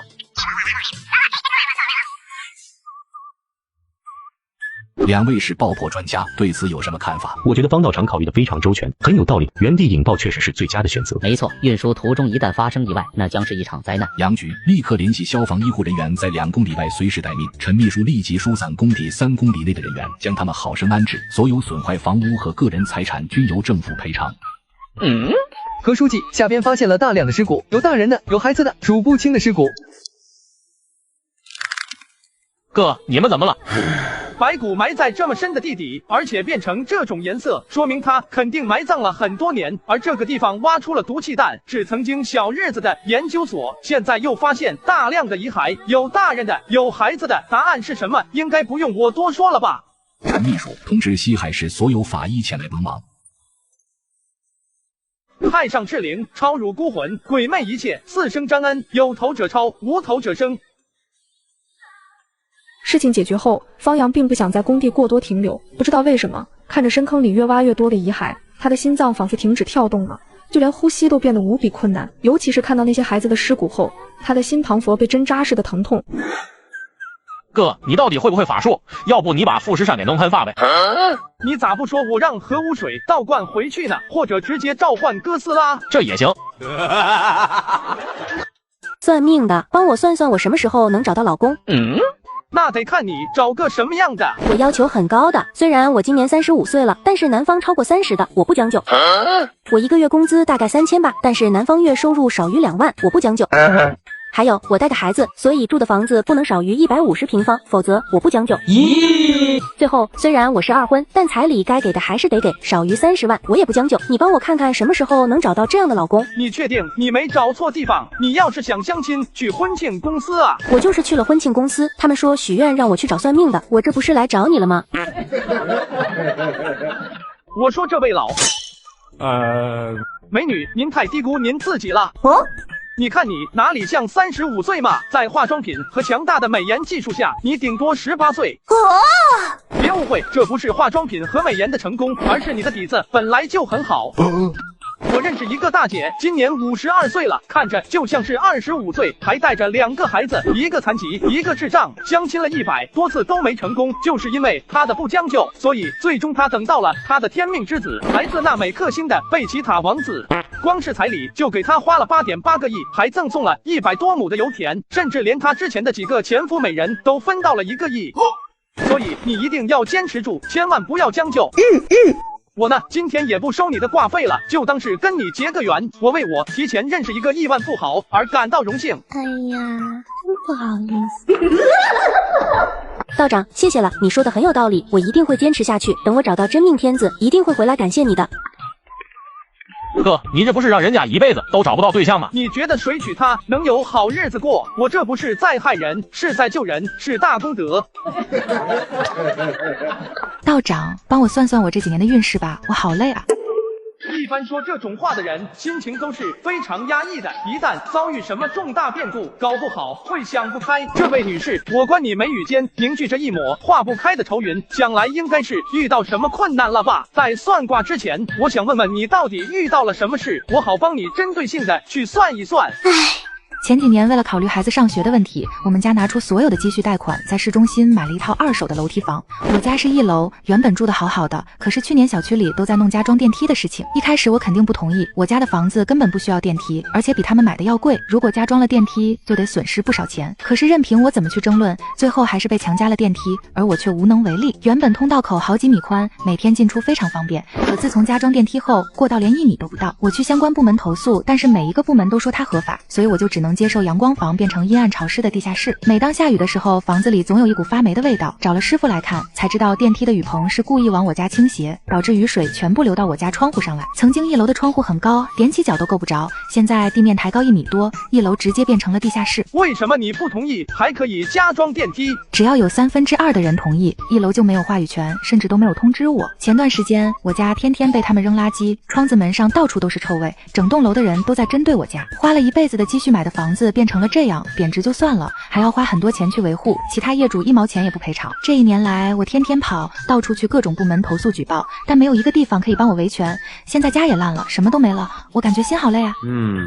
有结果了。怎么说？这卦象告诉我，想要解决你现在的困难有2个办法。2个？什么办法？第一个办法，你跑了那么多部门，有去找消防部门吗？消防？我找消防干嘛呀？根据消防强制标准，住宅区过道最低不得小于1.1米。你刚才跟我说过，到不到1米，完全可以打电话给消防，他们会强制拆除电梯的。还能这样？那万一他们不拆呢？那就要用到第2个办法了。你听说过100年房吗？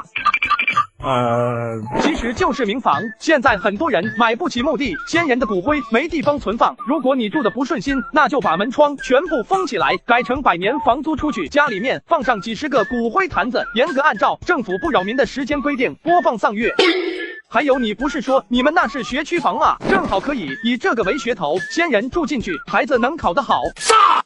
道长，这样做的话，我房子岂不是也废了？这是一种伤敌800自损1000的办法，不到万不得已不用。你想啊，如果你真的这么干了，不光是你楼上的所有住户能住得安心吗？房子卖得掉吗？肯定不能。那不就是了？所以你完全可以放出消息，比如说去打印店弄一些小广告贴在小区楼下，总之就是要让你楼上的住户看到，到时候急眼的可就是他们了。你一栋房子换他们一整栋楼的，而且还合情合法，就算他们去投诉也没用，你要做的就是什么话也不说，也不出面，直到他们最后急得受不了，主动跟你谈赔偿，你再出来，这时候要多少赔偿，还不是你说了算。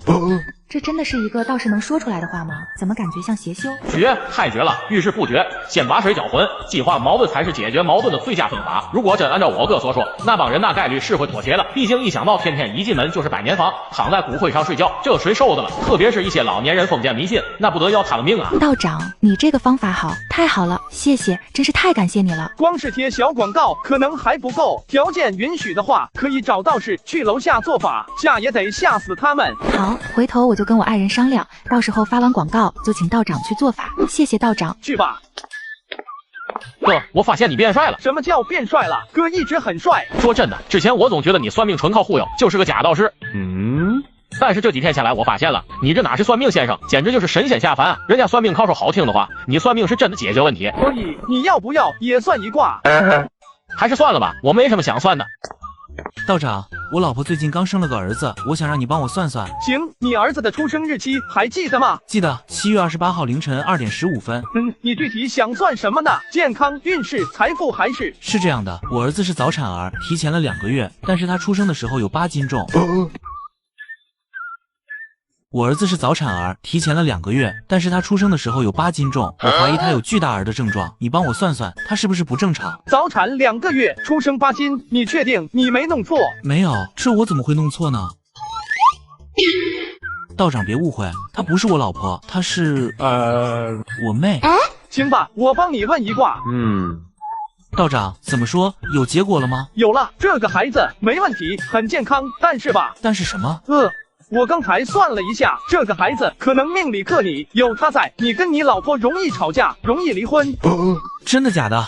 道长，你算的也太准了吧！实不相瞒，我老婆前几天跟我吵架，开车出门失踪了。道长，你顺便帮我也算算呗。他属什么的？不知道。他哪年的？出生日期有吗？不记得了。那他开的什么车？这个我知道，宝马 F10550，全车 M5 包后，MT 双边单出，排气配备 M 版方向盘，加装碳纤维尾翼，20寸大轮毂 ，Brembo 前8后6，活塞卡钳搭配400到380毫米刹车盘 ，FTP 涡轮增压进气管 ，FTP 高性能进气管，以及 FPT 加大空冷系统。这个不用算，找警察叔叔就行。哦，对了，记得提前找个律师。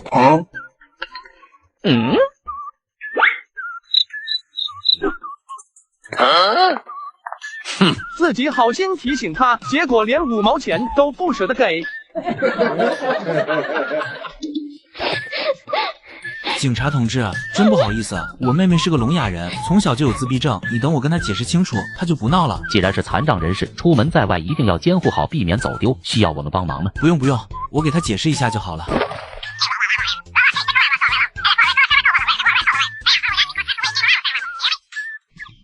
警察同志，没事了，这位是家里给他找的相亲对象，我今天带他出来就是见个面，看看有没有好感。结果这丫头死活不同意，说什么也要回家，这才闹出这个乌龙，对不住哈。没事就行，那我们就先走了。好的，谢谢警察同志。等一下，别走。道长，我刚才是不是忘给你挂钱了？我现在就给。警察同志，这2人是人贩子。人贩子？这怎么可能？道长，你疯了吧？你在说什么？这是我妹妹，之前你不是见过我俩在一起的吗？我要是人贩子，她还能一直跟着我？是啊，为什么这么说？因为刚才我亲眼看见她和这个妹子聊天，说的是帮她找到男朋友，而不是带她去相亲。道长，我不就是忘了给你挂费吗？你至于这么记仇吗？大家都来看啊，这个道长，我之前问他儿子提前2个月出生，8斤重，他告诉我儿子克我，容易跟老婆吵架离婚。你们听听，这叫什么人呐？我儿子克我，有你这么诅咒人的吗？什么？我觉得道长也是好心。对呀，道长哪有诅咒你？你这就有点小人之心，夺君子之腹了吧？我特么成小人了。妹子别怕，我是来帮你的。这个人是骗子，他不是帮你去找男朋友，而是把你卖给这个男人。为什么？他之前找到我说是我男朋友让他来的，我不明白他为什么要我和那个人走。道长，这到底是怎么回事？他说什么了？观众都看明白了，就你还在这一天到晚的问个没完。意思就是说，这人不是他哥，而这个人也不是相亲的对象。对，麻烦你再跟这个聋哑姑娘聊一聊，弄清楚具体情况。好。怎么样？妹子是从乡下来的，不认识字，聋哑人。通过微信视频认识了一个同样是聋哑人的男朋友，在男朋友的邀请下，她来到了西海市，而且还给他找了一份工作。结果见过1次面之后，男朋友就像是消失了一般，再也联系不到了。妹子经常偷偷跑出工作的地方去找男朋友。就在今天，这玩意突然出现了，告诉妹子是男朋友让她过来的，带她去找她男朋友，这才有了刚才找我算命的一幕。只不过她带妹子见的不是她心心念念的男朋友，而是这个陌生男子。她男朋友呢？她男朋友把她甩了，所以让我给她再找一个，我带她过来相亲。是啊，我哪知道他是聋哑人，我要是知道，坚决也不来啊。是吗？可是妹子刚才跟我说的是，你们对他非常粗鲁，直接往车上拽，这才把他给吓到的，你又该怎么解释？老实交代，这附近是有监控的，你们到底有没有粗鲁对待他，以及你们是不是兄妹，到时候一查就知道了。警察同志，我错了，她男朋友确实不要她了，让我帮忙解决，我就是想给她找个对象罢了，就是稍微粗鲁了点而已。你说的话你自己信吗？一个健全的青年会去找一个聋哑人，我想问问在座的各位，你们会吗？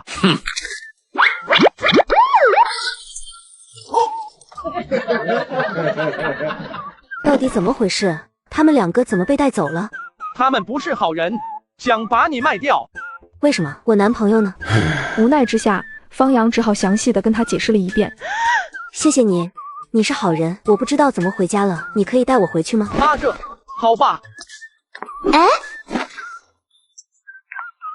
好了，既然你到家了，那我们就回去了。你这是干嘛？我要感谢你啊！我操，要感谢也不能这么感谢啊！虽然我是个男人，可我再怎么禽兽也不至于什么都往嘴里塞啊！别拖了，我不用你感谢，谁教你这么做的？我奶奶告诉我的，要知恩图报。不是，你奶奶教你陪睡就是报恩。不是啊，是我的工作，我男朋友让我做这个的，怎么了？哥，他说啥？他说他男朋友给他找的工作就是做这个。我操，这男朋友也太大方了吧！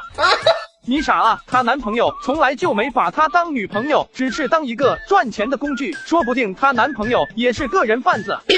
你知不知道你做这个是犯法的？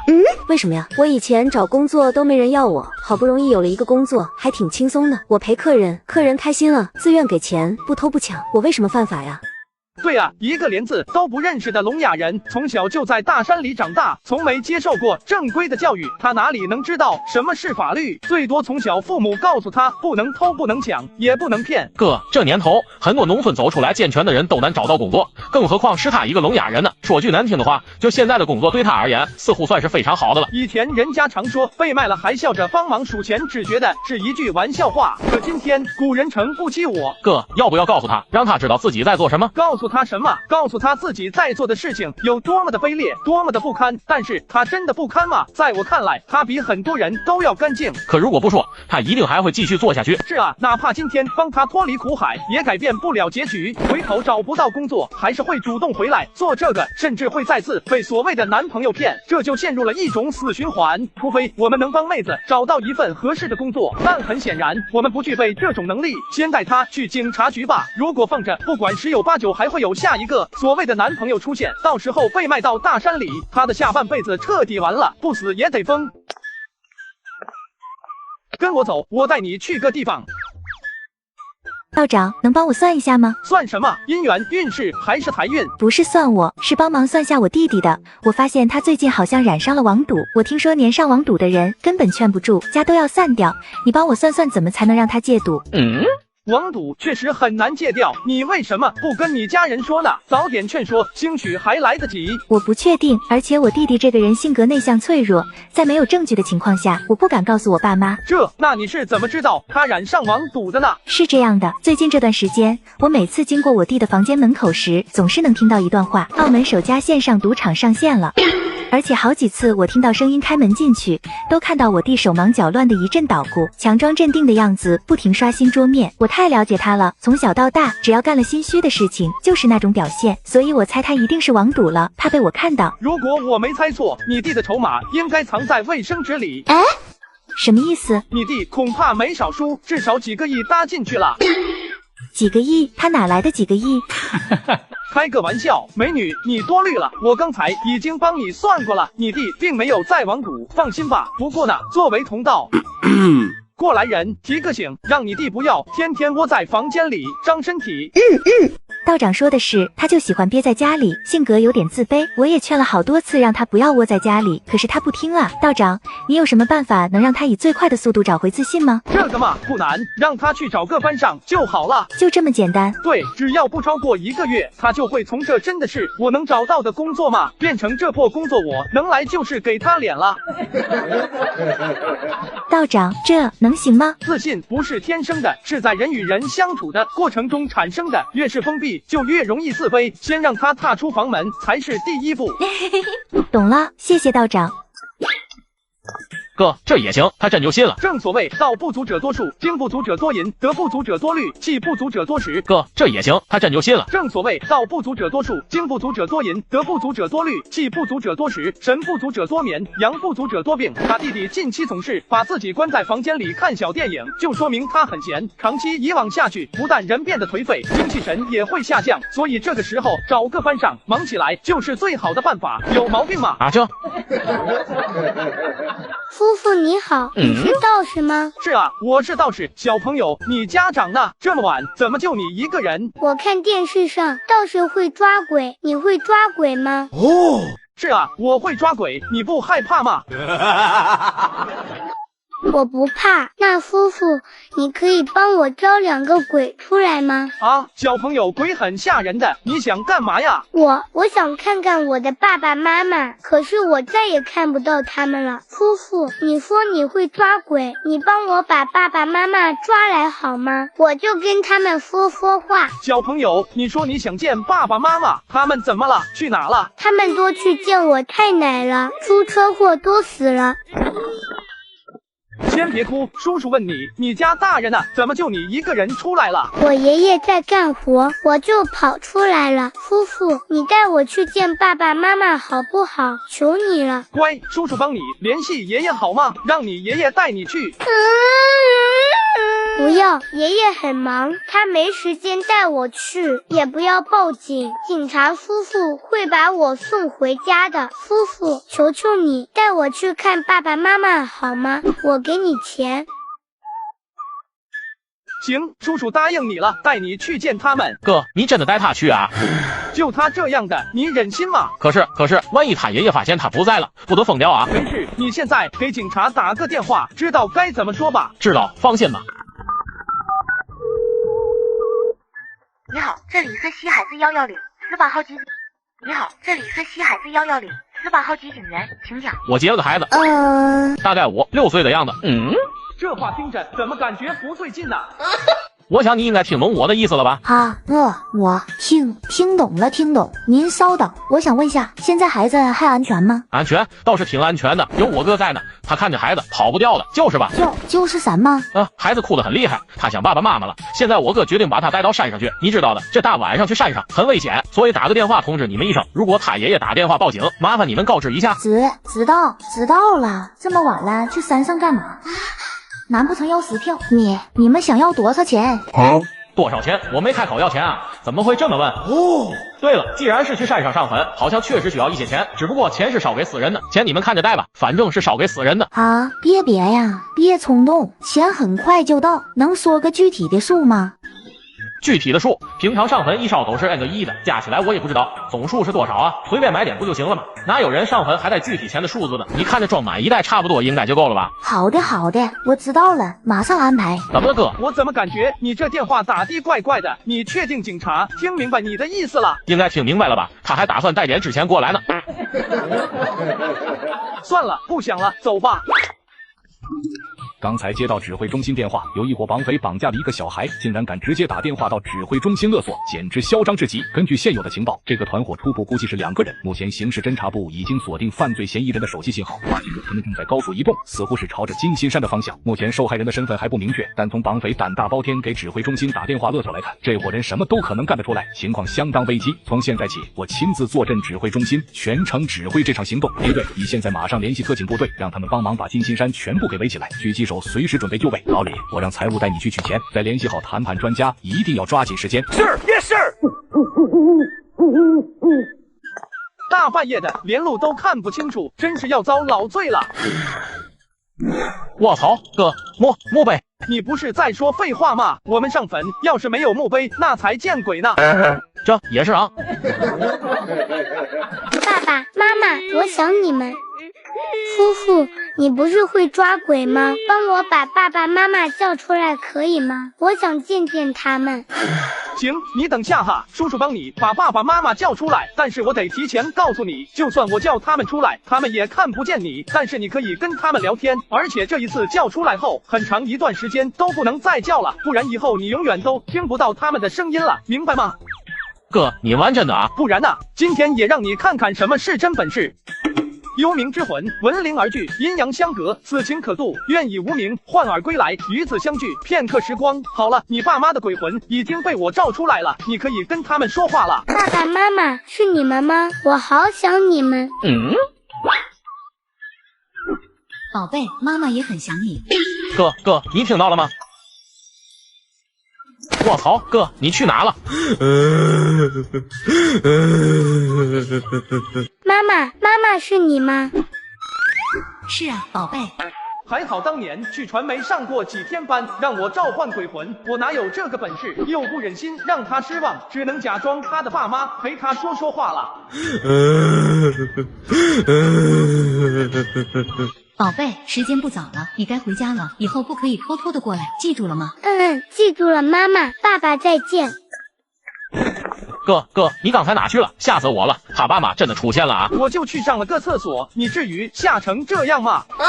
你不知道刚才……行了，要相信科学。夫妇，谢谢你，我今天好开心，你真是个好人。好了，现在叔叔送你回家吧。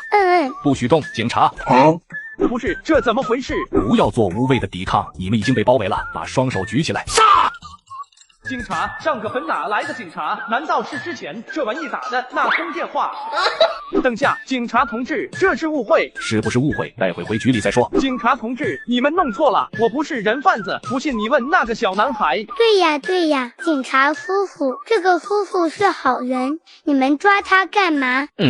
到底怎么回事？关情你是没看前面的剧情就跑过来串戏啊？合着我们搞这么大动静就是一场乌龙。他妈的，有你们这么打报警电话的吗？听那语气，不知道的还以为是那个悍匪出山了呢。还有你跟他配合的倒挺好，这场惊心动魄的警匪大戏你俩是缺一不可呀。其他人收队，你送他们下山。好了，我们下山吧。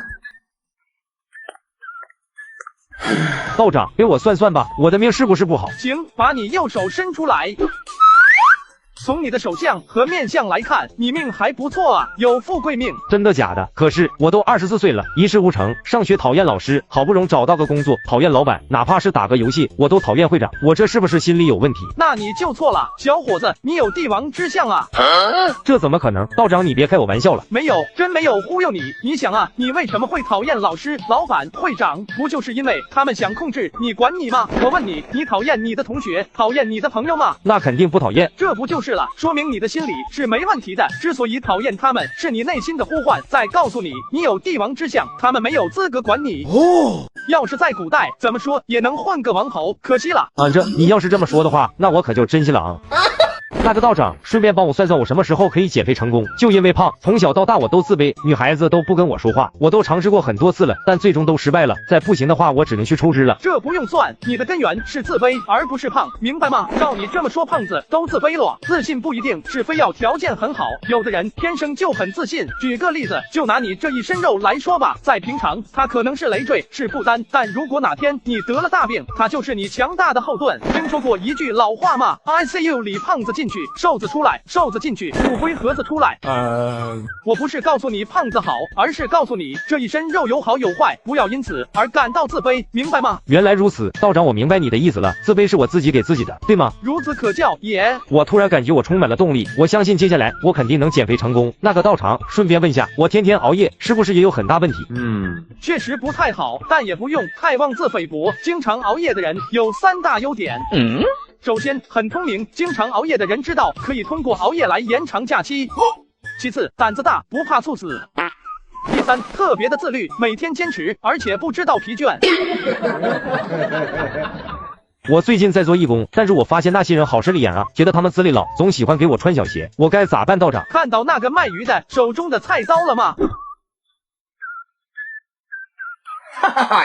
看到了，道长是不是要告诉我，做人要自信，要像刀一样锋利，勇于抗争？不是，我是想告诉你，你得抓住对方的把柄，他就算是把刀，也得听你的。这我悟了，道长，谢谢你，今天跟你聊天是我今年最快乐的时光。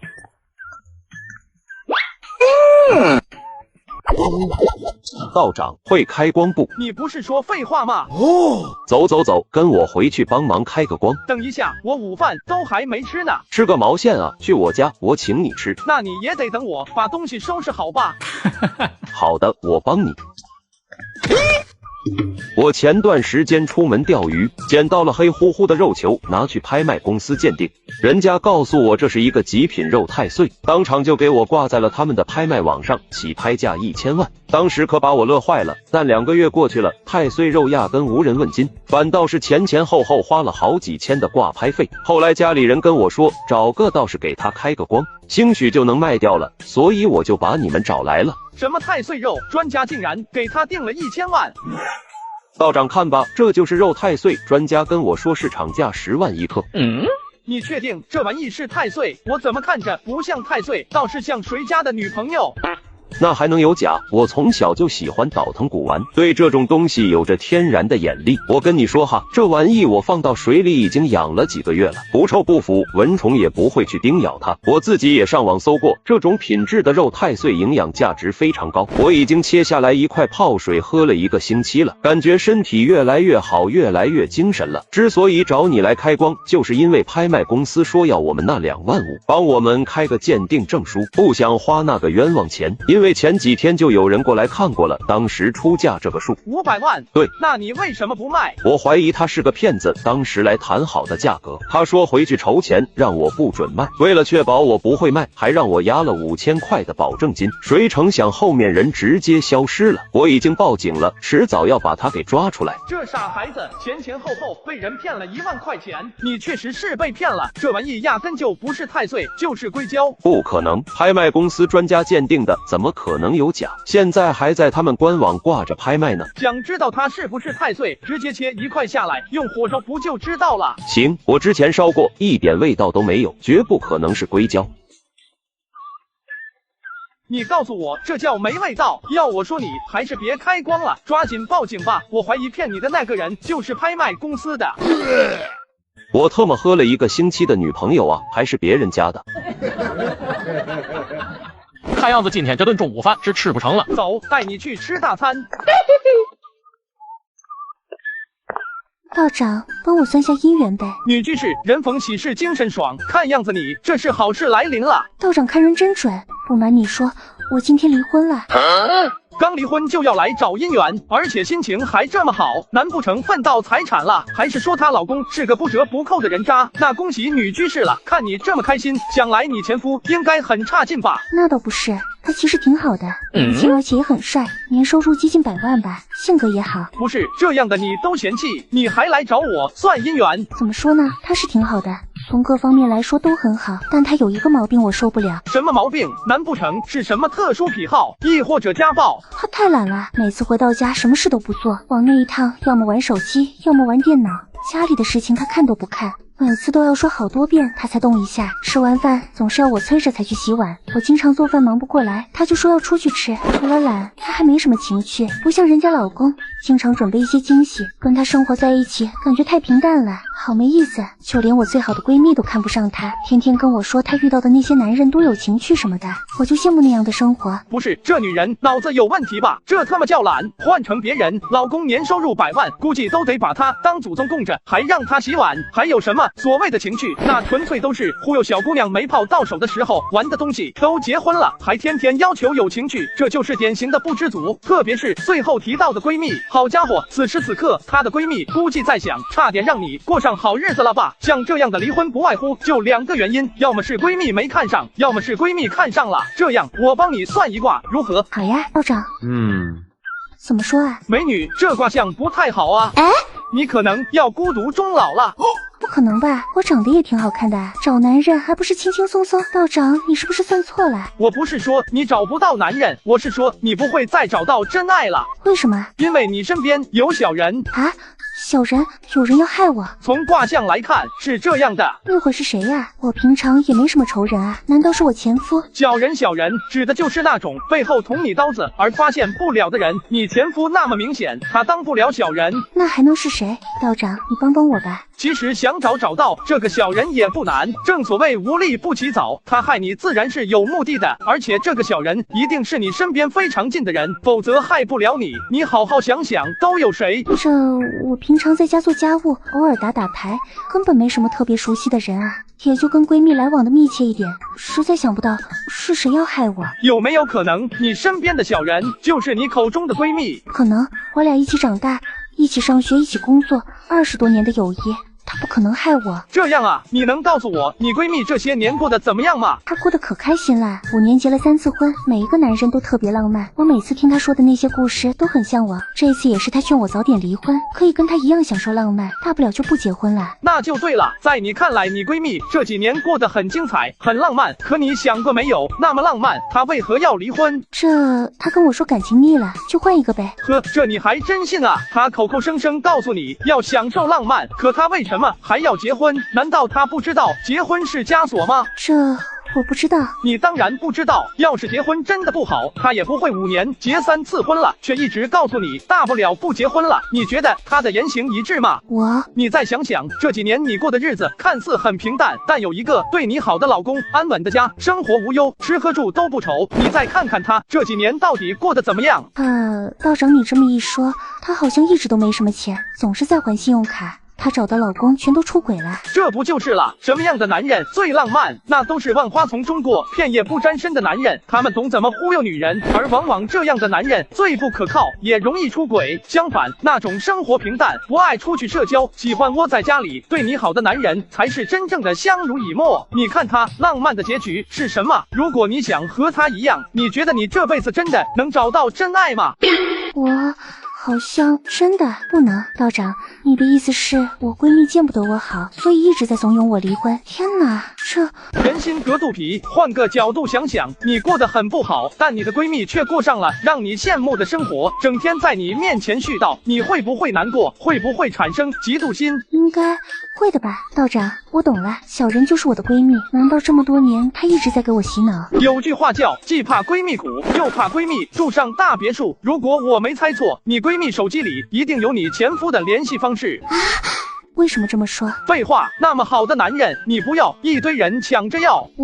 道长，求求你告诉我，我到底该怎么做？你要知道，大多数男人不会轻易同意离婚，但一旦同意了，很有可能10台拖拉机都拉不回头。你只能祈祷你自己做的不够过分，去追回你老公，寻求原谅吧。别忘了，最了解你老公的人除了你，还有你的闺蜜。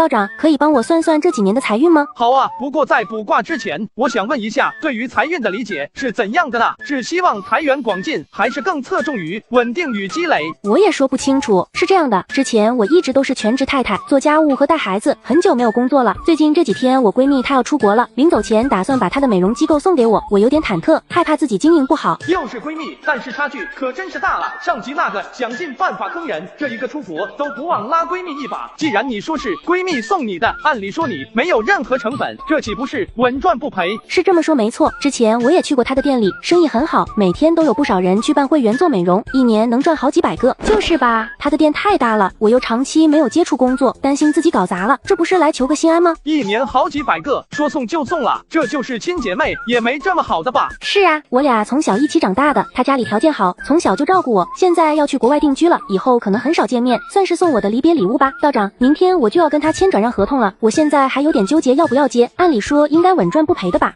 理论上来讲你是不会亏。我最后问一个问题，你说她的美容店有很多会员，那之前的会员费怎么办？那肯定后续我来负责啊，人家店都给我了。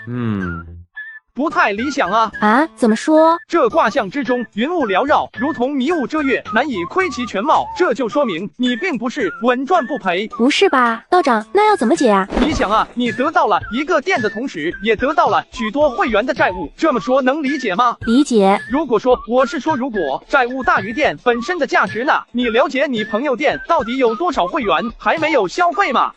没有啊，我哪想到这些啊？我不怀疑你的闺蜜有可能跟你关系很好，是真心想帮你，但如果我揣着恶意去想，既然她真心想帮你，为什么不提前跟你说清楚呢？还那么着急的跟你签合同，这让我不得不怀疑她的动机。你这种情况跟我所知道的一种有点类似，听说过职业闭店人吗？没听说过。做生意嘛，有亏就有赚，有的人发财，但也有人赔得倾家荡产。可是有一些人明明亏得很惨，却能安全着陆，就是职业闭店人的功劳。听不懂。我不知道你有没有办过一些充值卡，比如汽车服务、小孩子的教育、阅读店、美容美发这些店。有啊。那你有没有经历过前脚刚办理的会员卡，没过多久店就没了？有的，上次给孩子办了一个游泳会员，结果才游了一次就告诉我们老板跑了，当时也没花多少钱，虽然生气，但想想也就算了，这跟我有什么关系吗？关系大了去了，不要以为他真的就是老板跑了那么简单，一个两个没事，要是金额累积到一定程度，真有人较真去法院起诉，你觉得老板跑得掉吗？那肯定跑不掉的，这不就是了？所以不要天真的以为只是老板跑路那么简单，很多情况都是背后有人去处理的，那就是我敢说的职业闭店人。顾名思义，他们的工作就是专门帮助那些亏损严重或者想要跑路的商家更好的去关门，说白了就是专门收拾烂摊子，收脏钱，干脏活，而且利润非常可观，一单会收店铺所欠金额的10%到15%费用。道长，我还是不理解，为什么要找职业闭店人？干不下去不干了，关门就是。你当是开饭店啊，没生意就关门。就拿你朋友的美容机构来说吧，是不是以充值办卡为主？对的。那你想过没有，如果他之前的客户加起来充值的钱远远超过他投资的那个店，这个时候他口袋刚好又没钱了，怎么办？我帮你回答吧。他会跑路，可如果直接跑，一定会被抓住，哪怕逃到国外，也会变成黑户，从此也别想回来了。而这个时候，职业闭店人找到你，告诉你只需要花费所有债务的10%到15%，就可以帮你把店关了，并且后续跟你一点关系都没有，你会不会找他？我应该会的吧？这不就是了？打个比方，如果店里的债务加起来有1000万，但店铺只值50万，这个时候只需要花150万就可以把锅甩掉，并且不用背任何法律责任。我相信基本没人能拒绝。可是他们那样做图什么呀？自己不是亏死了？你想的太简单了，他们比你想象的要可怕精明得多。首先，他们一旦接手后，会立马找到一个背债人，然后把店的法人更替给他，让原来的老板跟他的店完全剥离。也就是说，无论有多少债务，跟他没关系了。至于背债人，大多都是一些农村的单身老人，不识字，什么也不懂，稍微给点好处，他也就答应了，而且法院拿他一点办法都没有。当然，如果实在找不到，也会花10几20万找个年轻人去背债。你可能会觉得没人同意，但事实是大把的人，那些初入社会的年轻人，能为了一部手机去卖肾，突然给他20万。万横财，背债什么的根本不在乎。就算将来客户发现自己被骗了，报警去法院起诉，通通跟原先的老板没关系了。这就叫金蝉脱壳。还能这么玩？我去，那如果开个店，疯狂打广告忽悠大量的人去办卡办会员，再关闭，岂不是发财了？你的想法人家早就用了，你以为职业闭店人只是赚老板的佣金就完事了？这才刚开始呢。他们接手后并不会马上关闭店铺，反而会继续运营。表面上看起来不但没有要关店的迹象，反而更热闹了。一般会继续经营3到5个月，在这个期间疯狂特价搞促销，在原本的费用基础上打到骨折，吸引大量的客户来充值。对于喜欢这家店或者贪便宜的人来说，根本抵抗不了诱惑。等到3个多月后，充值渐渐跟不上了，职业闭店人就开始偷偷的转移财产，直到某一天你再去的时候，发现店铺一夜之间消失了，人去楼空。难怪我经常看到一些健身房、游乐园会搞一些非常优惠的促销，然后突然消失的，原来这都是坑啊！道长，我听明白了你的意思，可是我闺蜜是店长啊，她如果找职业闭店人，跟我接手店铺有什么关系？你还不懂吗？我哥的意思是，你闺蜜可能连背债人的钱都不愿意花，直接让你来当背债人啊！这怎么可能？我们关系那么好，至于不是，你自己去分辨一下，不就知道了。我只是给你提个醒，万一真是我所说的那样，你有想过你下半辈子完了吗？道长，那我要怎么做才能确定我闺蜜是不是那种人呢？这很简单，你就说要查一下她店里目前还有多少充值没有消费，不就一目了然了？那如果她不让我看呢？我又不好意思来硬的。那你就跟她说你现在能力还不足，负责帮她打工，只要给你发工资就行了。只要去店里当店长，还怕查不到流水？好，这个好，我现在就跟她说。喂，宝贝，你人呢？我去你家，你都不在家，合同都准备好了，今天就签了吧。我在外面呢。那个，我能不能看一下你店里的充值流水呀？哎，我还以为多大的事呢。你现在回家，咱们签了合同，马上就带你去看流水。我好长时间没进入社会了，工作能力很差，我怕把你店给搞黄了。要不我先给你打3个月的工，熟练一下。不用那么麻烦，这些我都给你铺好路了。我今天特地带了一个职业经理人过来，他就是专门辅助你的工作，你当个甩手掌柜给他发工资就行。别多想，也许只是巧合呢。道长，我是不是很傻？以前我总是怪我老公把我困在家里不让我工作，可今天我才知道，跟社会脱轨的人是多么容易上当受骗。你这种情况也不能怪你，大部分人都会被骗，只能说你交友不慎。道长，我想不通，他家里条件那么好，为什么要骗我呢？你要是想知道具体是不是真的骗你，最简单的办法就是打电话举报他的店，如果有问题，绝对会爆雷。可是这样做的话，是不是太缺德了呀？他都这么狠了，你还要以德报怨？当然，如果一切都只是个误会，那你就当我没说。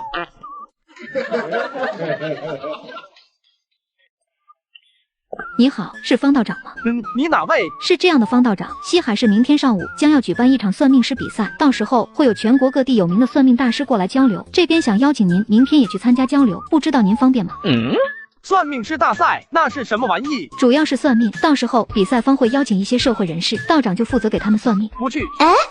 另外，算命师当中有很多和道长一样都是修道的，也可以在一起相互交流一下。交流个屁！算命要真靠谱，我早给自己算了。对于普通人而言，它最大的价值是心理安慰。前几名有奖励哦。行，我参加了。时间地点？好的。道长，明天上午9点开始，地址就在博物馆门口的广场上，期待您的到来。好。那我这边就不打扰了，再见。哥，算命大赛你真打算去参加啊？不然呢？可是你算命不是全靠忽悠吗？搞得就跟别人不是忽悠似的啊！这也对啊。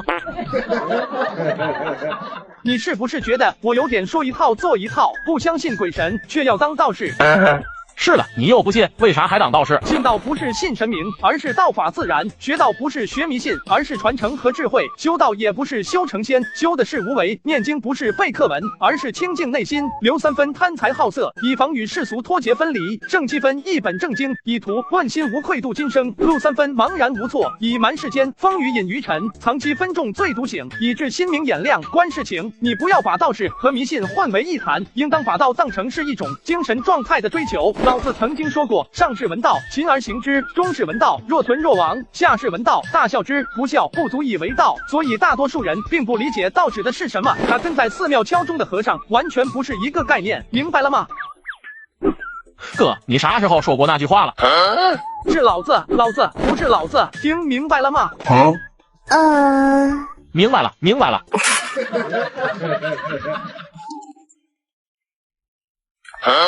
道长还活着吗？你哪只眼看到我死了？说吧，要算什么？道长，我就想问你一个问题，你能给我解答一下吗？行，你问。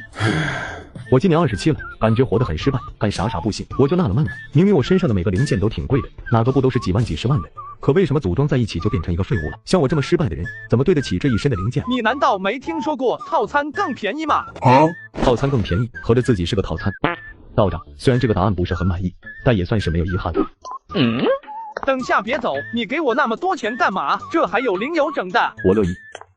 哥，看他的样子，怎么感觉有点想不开啊？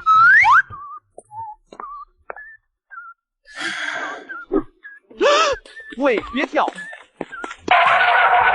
千万别想不开，想想你的家人，你有老婆吗？你这要是跳下去，你老婆怎么办？老婆跟人跑了。老婆没了，你还有朋友，还有兄弟。对，你还有兄弟啊？就是跟我最好的兄弟跑的。你有孩子吗？想想你的孩子啊！孩子是他的。你还有家人，想想你的爸妈，他们都老了，还指望你养老呢。我是个孤儿，你们欺人太甚，我不活了。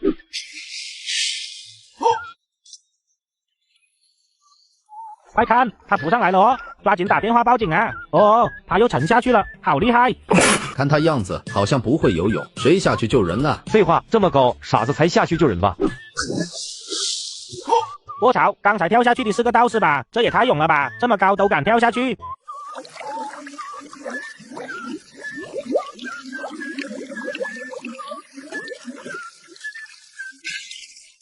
撒开，我让你撒开！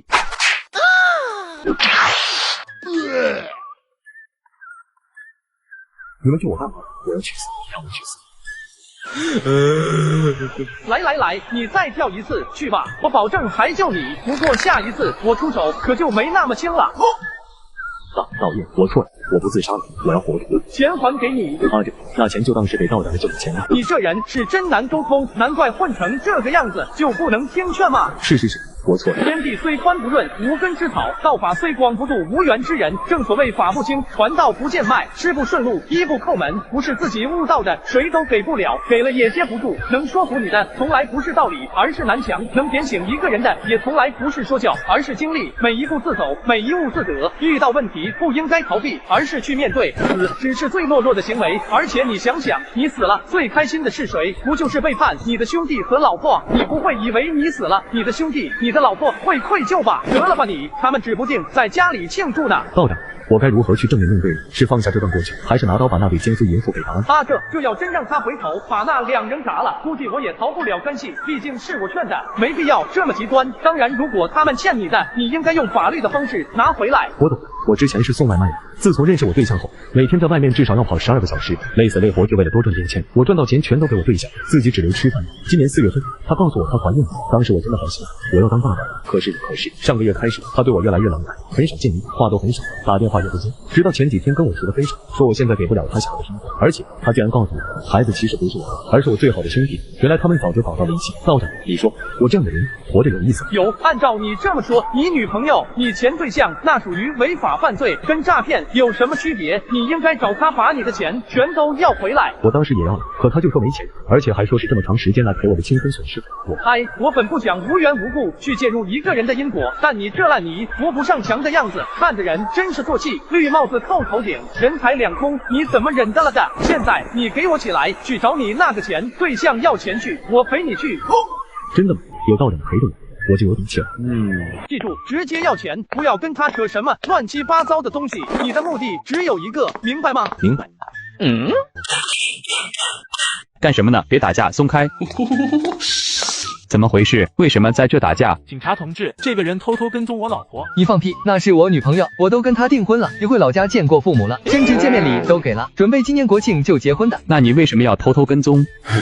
是这样的，我女朋友怀了我的孩子，但最近这段时间总感觉她怪怪的，顶着个大肚子，经常看不到人，这哪像是孕妇啊？所以我趁她不注意，偷偷的一路跟到了这里，然后就看到这个男的暴招我女朋友，所以你他妈放屁，那是我老婆，也是我的孩子。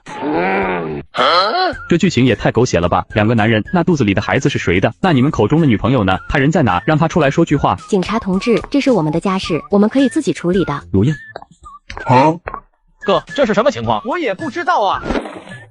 帅哥，你不是说你跟我兄弟搞到一起去，所以才跟我分手的吗？怎么你在外面还有男人？等会，你的意思是说你也是她的男朋友之一，而且她还有另外一个男朋友是你兄弟？是的，准确来说，我是她的前男友。这怎么回事？还是你自己说吧。还用说什么？这个女人脚踏4条船，我怀疑甚至不止，妥妥的感情骗子。竟然是个骗子，把我爸妈给你的1万块还回来。你把我存的20多万拿去给你弟买房，现在也给我还回来。哎呦，我的肚子疼死我了。如烟，你没事吧？好家伙，真是舔狗，舔到最后一无所有，无声无量。频道刚好懂一些治病救人的法子，不妨让我帮忙看看。好，那就麻烦道长了。不要让他靠近我，他是道士，我害怕，肚子里的孩子也害怕。别演了，你根本就没有怀孕。他是假道士，他想害我的孩子，我要回家。说真的，他这演技那么拙劣，你们是怎么被骗这么久的？像他这种肚子，至少怀孕6、7个月了。这个月份的孕妇腰部是很难受的，身体只有往后倾斜才能保持平衡，但是他没有。其次，孕期都会选择一些宽松的衣服来减轻腹部压力，可是他呢？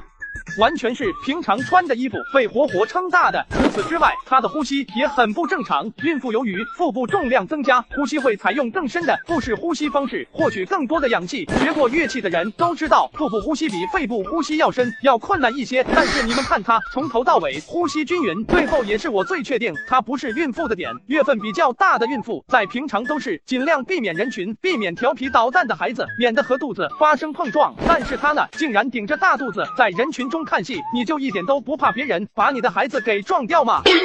如果你不是害怕露馅，为什么不敢让我帮你看病？你俩一个是男朋友，一个是丈夫，不会连真怀孕假怀孕都不知道吧？看肚子一眼就能看出来吧？他一直不让我看，每次要看他就说对孩子不好，而且在家从来都是穿着衣服，我也看不到啊。我也差不多，一看孩子就说对孩子不好。别看我跟你们一样。好家伙，怀孕6、7个月连肚子都没看过，这简直难以想象，而且是3个人都是如此。这是有多好骗啊！单纯的男人全被他一个人给遇上了。麻烦你证明一下，如果不方便可以找女的看一眼，但如果你不配合，我只能带你去警局检查了。我的天哪，真没怀孕啊！这女人真没怀孕，那她在几个男人之间辗转，岂不是证明她就是个感情骗子？小伙看到这一幕，突然想到了他的那个好兄弟。虽然好兄弟绿了他，但一想到好兄弟也被绿了，顿时心情舒畅多了。为了报复他俩，当即决定掏出手机给好兄弟拨打电话。Hello, Moto。对不起，您拨打的电话正在忙。我兄弟方向盘呢？他手机怎么在你那？他有事去了。不可能，他跟我说过，手机是他最大的秘密，里面有10几个 G 的学习资料，绝不会让任何人看，特别是他的女朋友，更不可能。你不会是八的？不是，我没有，你别瞎说。你已经涉嫌诈骗，还不老实交代，人呢？非要我把你带回警局审讯吗？我就是方向盘。等等，是我理解的那一个意思不？应该是。不是，你们几个没发现她假怀孕就算了，连男人也没发现是怎么让她怀孕的。我没谈过对象，我又不懂。俺也一样。你们几个跟我回警局吧，其他人都散了吧。回到警局，事情很快被调查清楚。之所以方向盘能骗到人，首先是他的喉结。作为男人，喉结却几乎看不见，如果夹着嗓子，说话声音跟女人几乎一模一样，甚至还非常好听。通过交友软件以广撒网的方式添加男性，专门挑那些没有经验的小白下手。到目前为止，他已经骗了5个男人了，除了现有的3个，还有另外2个不知情。而小伙是被骗的最早也是最惨的，谁他妈能想到好兄弟白天跟自己打游戏，晚上化个妆戴个假发就要跟自己睡觉？得知真相的他真巴不得当时死在西海大河就好了。那为什么他们打桩的时候没发现他是男的呢？硅胶裤。哥，硅胶裤到底是啥玩意啊？就是一种裤子，套在身上，摸起来跟肉的手感一样。那也不对啊，就算套在身上，那他们总不能连打桩都完全不懂吧？捡起来。我操！下面第15届全国算命师比赛正式开始。让，麻烦让。谁呀？这么没礼貌！这不是方道长吗？原来方道长今天也来参赛啊！我知道他不就是最近帮警方破获几桩大案，小有名气吗？根本不会算命，哗众取宠罢了。所有被邀请的嘉宾可以自行挑选在场任意一位大师或者道长给自己算命。现在比赛开始。方道长，给我算算吧。我先来的，道长先给我算。拉倒吧，我刚才算了一下，我和道长是万有引力关系哦，他应该给我算。咦，怎么跟赶集似的？这特么让我怎么算？难不成随便忽悠几句？大家不要都挤在方道长的桌前，可以先去找别的算命师算，这样方道长也可以安心的给你们算，不是吗？呸，啥也不是。道长，我最近做事非常不顺，你帮我算算，这几年是不是有灾？哦，都是怎么不顺呢？跟我说说。是这样的，我在小区里开了一家儿童游乐园，最近不是天气热吗？好多老人到我店里吹空调乘凉，我也没有阻拦，觉得让他们休息也一下也没什么。可是渐渐的，越来越多的老人跑到我店里来乘凉，而且也越来越过分，抢占孩子的座椅，很多孩子们的空间成了他们休息的地方，弄得好多家长投诉说孩子没得玩，经常霸占厕所好几个小时，弄得客户只能回家上厕所，让他们闹得现在生意一天比一天差。你说我赶他们走吧，说我没有人情味。我要是不赶吧，这店都要黄了，我咋就这么倒霉呢？好心却变成这样。明白了，你的烦恼就是因为老人在你店里乘凉是吧？是啊，我明明是好心办好事，最后却闹得这个下场，现在还拿他们一点办法都没有，难道真的只能关店吗？可是我连本钱都还没回来啊，真的太倒霉了。别急，让我帮你算一卦。我刚才帮你问过卦了，你这不是霉运，是好事啊。好事？这还好事呢？都快关门了，道长你就别开我玩笑了。没有开玩笑，你这种事其实很好解决，有2个法子。很好解决，还2个？看你怎么想。如果想一劳永逸，就用第一个办法。你今天回去后买点鸡蛋，然后给他们来的老人每人发2个鸡蛋。不是发了就完事，你还得跟他们聊天，就说非常感谢你们来陪我，这些鸡蛋就算是感谢他们了。等到第2天的时候呢，你还是跟他们聊天，要表现得很热情，但是每个人只送1个鸡蛋啊。等到第3天的时候，他们再过来，你就发一半，来得早的人才有鸡蛋，晚了就没有了。直到第4天，不管来的早还是晚，一律不发。相信我，第5天的时候，他们就1个也不来了。为什么？为什么第5天不来了？因为老人们骂骂咧咧的走了，嘴上还说不给鸡蛋，还想让我们免费陪你。哦，道长太厉害了，这就是反向思维吗？这样虽然损失1点鸡蛋钱，但一劳永逸总比我关门要强得多。可是道长你说这对我是好事啊，我没听出来有好事啊。别急嘛，第2个方法就简单粗暴了，直接联系卖保健品的，说是给他介绍一个老人扎堆的地方，让他去你那谈客户，谈成了给提成。这也行。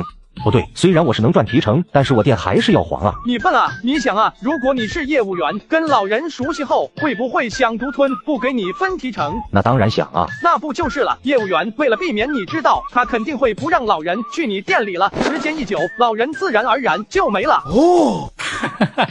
除此之外，你还可以偷偷联系他们的子女，如果他们知道自己的老人正在被业务员忽悠，估计第1个不同意他们去你店里。感谢道长，谢谢道长教我这就回去。还得是方道长啊！喂，你行不行啊？快点算，算完我还得去方道长那里排队呢。要是早知道方道长也在这边算命，这玩意给再多钱，我都不给他当气氛组。道长，能帮我算算这辈子会有孩子吗？行啊，把你右手伸出来我看看。道长，怎么了？我是不是可能会有孩子？他说这话怎么好像害怕会有孩子似的？原来以为他年纪大了，着急要孩子。你这手相有点奇怪，若隐若现，有没有孩子只在你一念之间。什么意思？我跟我老公都是丁克，商量好了这辈子好好享受生活，不要孩子了。我们现在过得不知道多开心，没有压力也没有烦恼。我们都在劝身边的人不要生孩子，享受当下，所以我可不想要孩子。这位美女，你不生孩子那是你的自由，但你不能劝别人不生啊。为什么？我只是把正确的理念告诉他们啊。正确个屁！我问你，你有社保吗？当然有，我和我老公都有。那好，我再问你，等你老了，每个月社保领的钱是从哪来的？国家给啊，不是吗？国家每一笔支出都得有相应的收入吧？社保的钱国家从哪给你弄呢？这我不知道。如果我告诉你，现在的老人，他们每个月社保的钱就是你们交的那些啊，不太懂啊，道长。意思就是社保就像是一个蓄水池，想要从里面取，就得有人存。存，你们现在就是存的人，那些老人就是取的人，将来等你老了，你就是取的人，你的下一代就是存的人。如果你不生，我不生，他也不生，那你告诉我，你到老了社保的钱从哪领？所以你们现在所有交了社保的人，记住了，以后看到人家说不想生孩子，你们脑袋千万不要拎不清楚，一定要劝人家生。如果他们不生，以后你们的社保就没了，养老金怎么办？原来说生孩子养老是养这个老啊，我误解了那么多年，白活了。以前我特别讨厌小孩，今天听道长这么一说，再看小孩瞬间就变得慈祥了，这都是我的养老金啊。道长说的是，我错了，以后再也不劝人家不生了。还有你啊，选择丁克不生孩子那是你的自由，但是频道还是想给你说一句，男人60岁都可以生孩子，而你们女人40岁生孩子就要冒极大的风险，将来男人后悔了，随时可以传宗接代，但是女人你没有后悔的余地。谢谢道长提醒，您说的没错，有没有孩子确实在我一念之间，回去后我会仔细想想的。去吧去吧。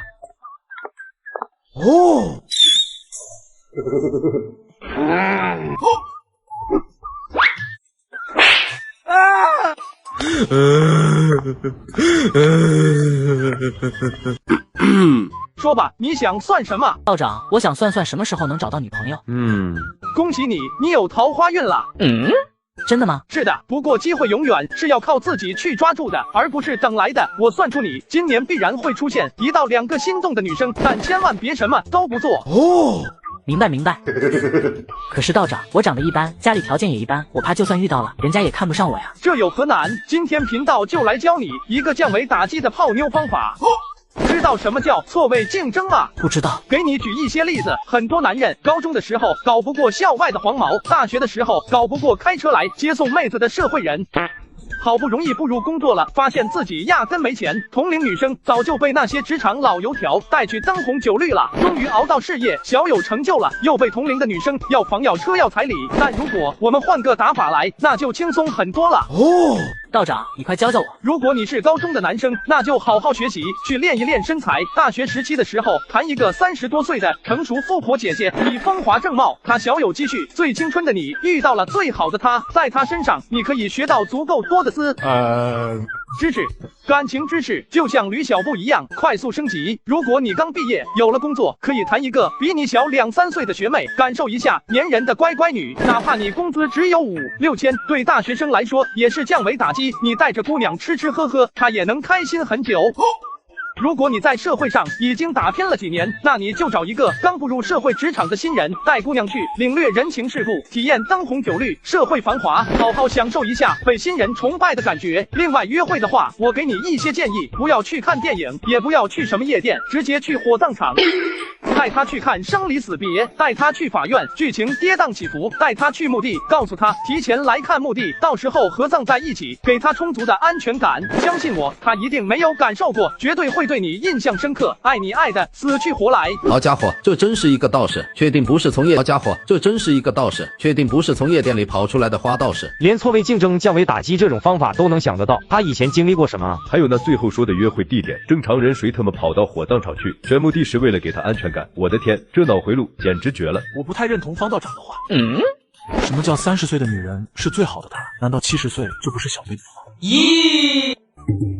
方道长，我们比的是算命，算过去，算未来，可你这哪是在算命，分明是在解决问题吧？既然他们来找我算命，就说明他们心有疑惑，我帮他们解决问题，有什么不对吗？今天是算命师大赛，比的是谁算得准，不是比解决问题的。如果都像你这样，那就不用比了，乱套了。那你想干嘛？很简单，你帮我算，如果你算得准，我认输，自动退出，怎么样？帮你算，你确定？确定，算吧。看手相还是看面相，我都配合你。不用，这位道友，我看你印藏发黑，恐有血光之灾啊！大爷的，你咒我，我看你才有血光之灾。你有，你才有，你有，你才有。他妈的，到底谁有？我有，我有。两位道长，还请冷静啊！你说你们这届大赛请的都是些什么人啊？哪有这样算命的？既然他们来找我算命，就说明他们心有疑惑，我帮他们解惑，有什么不对吗？这不公平，有内幕，绝对有内幕，不然凭什么别人找他算命不找我？别人为什么不找你？你自己心里没点数吗？有没有从自己身上找原因？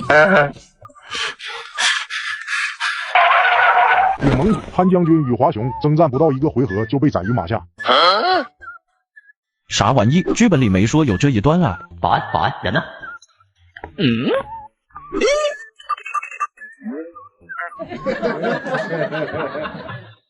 不好意思，跑错片场了。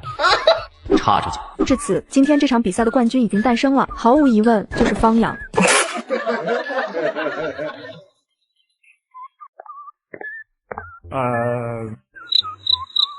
道长，你可以为我解惑吗？不知道你要算什么呢？算一道数学题。啥玩意？你是来耍我的吧？没有，真没有耍道长。我因为这道数学题已经快要崩溃了，找了无数顶尖数学老师都解不开。那你找我也没用啊，我是算命的，不是算数学的。哎，算了，或许这道题目永远没有答案吧。等等，我想知道这个题目是谁出的？我前妻。能和我说说前因后果吗？我跟她大学相恋，感情一直很好，她家里条件好，一直帮衬我。后来大学毕业没多久，我俩就结婚了。她一直对我很好，很照顾我。但我后来当上老师后就飘了，每次我忙的时候，她如果在我旁边，我就忍不住发脾气。后来我俩离婚了。最近这段时间，我总是回想起她在我身边的时候是怎么照顾我的，终于明白她付出了多少。现在我后悔了，我想把她追回来。这个数学公式是她当初离婚的时候在我离婚证上写的，我想这应该是她给我最后的机会吧。如果我解开这道题，说不定她就可以回心转意了。放下吧，错过的已经错过了，要学会好好珍惜眼前人。可是道长，我不甘心啊！我知道他一定还爱我的，不然不会给我留下这个数学公式，对吗？听我劝，回家吧，好好收拾一下自己，重新生活，你的人生还长。不，我只要他，只要解开这道题，我一定可以追回他。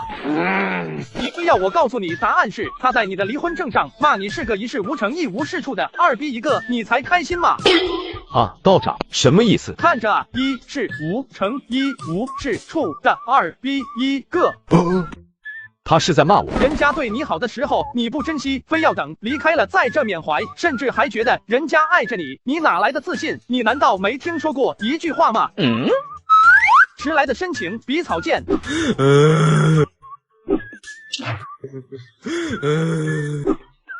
有的人一辈子都找不到那样的，他却不知道珍惜。哥，你说，假如你再次看到你的白月光，你还会心动吗？记得不多久以前的一天晚上，我抬头发现照着我的月光，同时也照着别人，从此我便不再一心向月。道长，能帮忙算算姻缘吗？怎么了？跟你老公感情不和？那倒不是，我俩感情一直很好。那你为什么要算姻缘？还不是他那爸妈天天吵天天闹，我都要疯掉了。真的，要不是我老公一直维护我，还有孩子，我早受不了了。我懂了，这位美女，看样子你家里有东西克你啊，而且还是2个。道长，你可真会安慰人。不过说实话，真不是我当儿媳的不行，这俩老人换谁来都受不了。家家都有本难念的经，公公婆婆的问题，你应该让你老公去解决，他不是很爱你吗？道长，实不相瞒，我公公婆婆一直怀疑我儿子不是他们家的，总说长得不像我老公，也不像他爷爷，一天到晚骂我出轨，反正话特别难听。这个别误会，孩子，我可以肯定这是我老公的，我从来没有过任何外遇。既然你肯定是你老公的，直接去做亲子鉴定就是了。对啊，我也是这么想的，可是我老公不愿意啊，他一直站在我这边，坚定的相信我，说什么都不愿意去做亲子鉴定，怕伤了一家人和孩子的感情，一个是我，一个是他爸妈，他夹在中间，我也知道很难办，再加上他这么信任我，我只能听他的。可是我公公婆婆他们不听啊，不光骂我，还骂我老公。你说这样的婚姻我该怎么办啊？福生无量，这位美女，你有没有听说过一句话叫当断不断，反受其乱？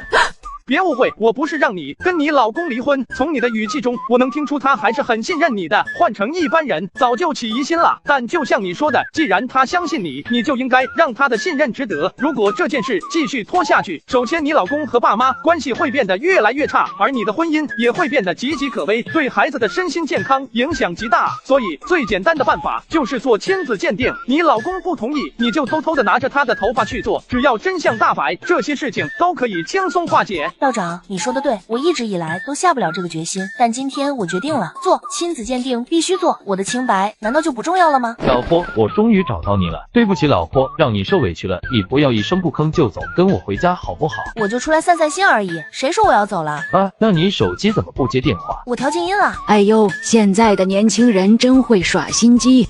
哼。妈，你少说几句不行吗？我说什么了？你是我儿子，我还不能说几句了？大伙都来看看啊！这女人不检点，不知道生了谁的野种。我这傻儿子还坚信就是他的种，也不看看那长相跟你有几分像，都看看。你们说这俩人像爷俩吗？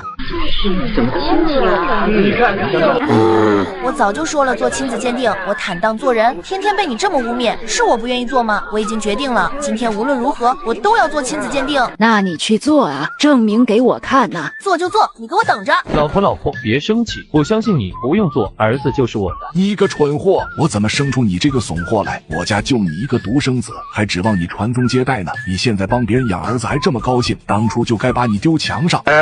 我说过，今天必须做，说破天我都要做亲子鉴定。老婆，别劝我了，再劝直接离婚。现在立刻马上就去做，我受不了了。光打雷不下雨，你倒是去做啊，别在这叫。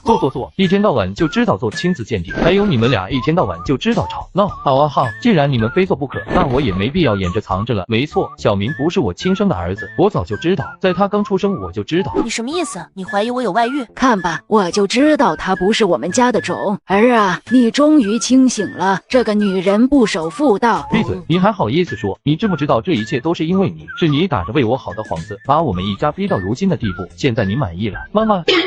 不是儿啊，妈，你是不是觉得很委屈？我在冤枉你。你还记得小时候有一次你打我，不小心打到我下面吗？当时你只知道我忍着痛，但你知道我有多痛吗？我痛了1个星期都不敢告诉你，就害怕继续被你打。等到大学刚毕业，你马上就在催我结婚，我被逼着相亲结婚。结完婚后，马上又逼着我生孩子，说你要抱孙子。抱孙子，不好意思，你这辈子都抱不成了，因为在我小的时候就已经丧失了生育能力，你不知道而已。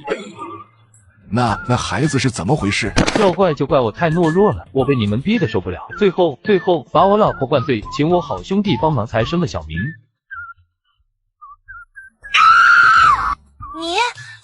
你儿啊，你糊涂啊，你怎么能这么做呢？还不是让你们给逼的。你为了生个孩子敷衍你父母，就可以做局把我给卖了。老婆，对不起。对不起，呵呵，一直以来我都守身如玉，没有一点背叛你。原来自己的身体早就不干净了，还是被自己最爱的老公给出卖的。老婆，你去哪里？你回来啊！哥，这种事我也就在小电影里见到过，没想到现实生活中居然真的会发生。故事来源于生活，现实生活往往比电影故事更精彩。道长，你会驱邪不？会。这位先生是遇到了什么问题吗？还真遇到了。道长，说出来你可能不信，我们单位被诅咒了。你看我是不是很胖？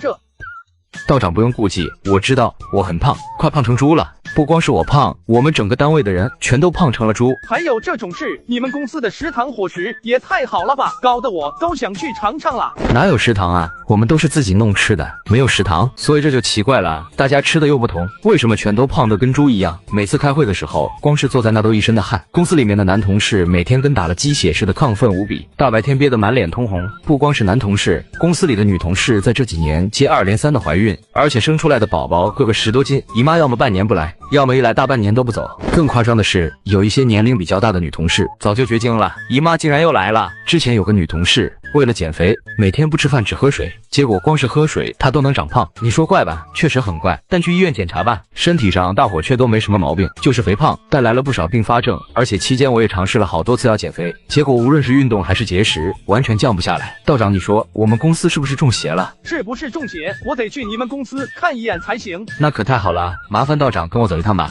酬劳这一块绝对让你满意。行。道长，我们公司就在这上面16层楼，我带你上去。好。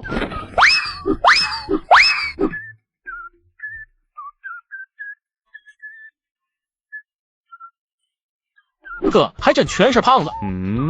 道长，这里就是公司办公室了，你帮忙看看。这个垃圾桶的位置不太好，移到那边去。这个盆栽换个位置，最好弄到门外去。还有这个。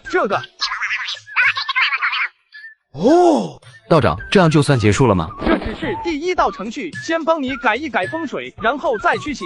好了，需要什么你直接说，我马上安排。你去准备个桌子吧，一会我要开坛做法。5星镇彩，光照玄冥，千神万圣，护我真灵，拒天猛兽，制服5兵，5天魔鬼，亡身灭形，所在之处万神奉迎，急急如律令，妖孽还不快快现形。道长，你别开玩笑了，哪来的什么妖孽？我就是人啊！老王，咱俩都认识2年了，我是不是人你不知道吗？还有张姐，昨天我还帮你家搬东西的，你忘了吗？哼，装神弄鬼，朴国昌就是人，怎么可能是妖孽？是啊，经理，你怕不是被骗了吧？道长，这到底是怎么回事啊？哎，我本将心向明月，奈何明月照沟渠。你既然请我来驱邪，我自然要帮你解决问题。现在帮你找到邪祟了，你们反倒不信？不是不信，实在是。你有没有想过一个问题？如果你不信邪，那你们公司的肥胖问题到底是哪来的？不知道。你听说过一句话叫事在人为吗？啊，这句话可以用在这里吗？我之前一进你们公司，就在观察一件事情，是否真像你说的那样，全公司都发胖。事实证明你没有撒谎，但是有一个人例外，那就是眼前这位。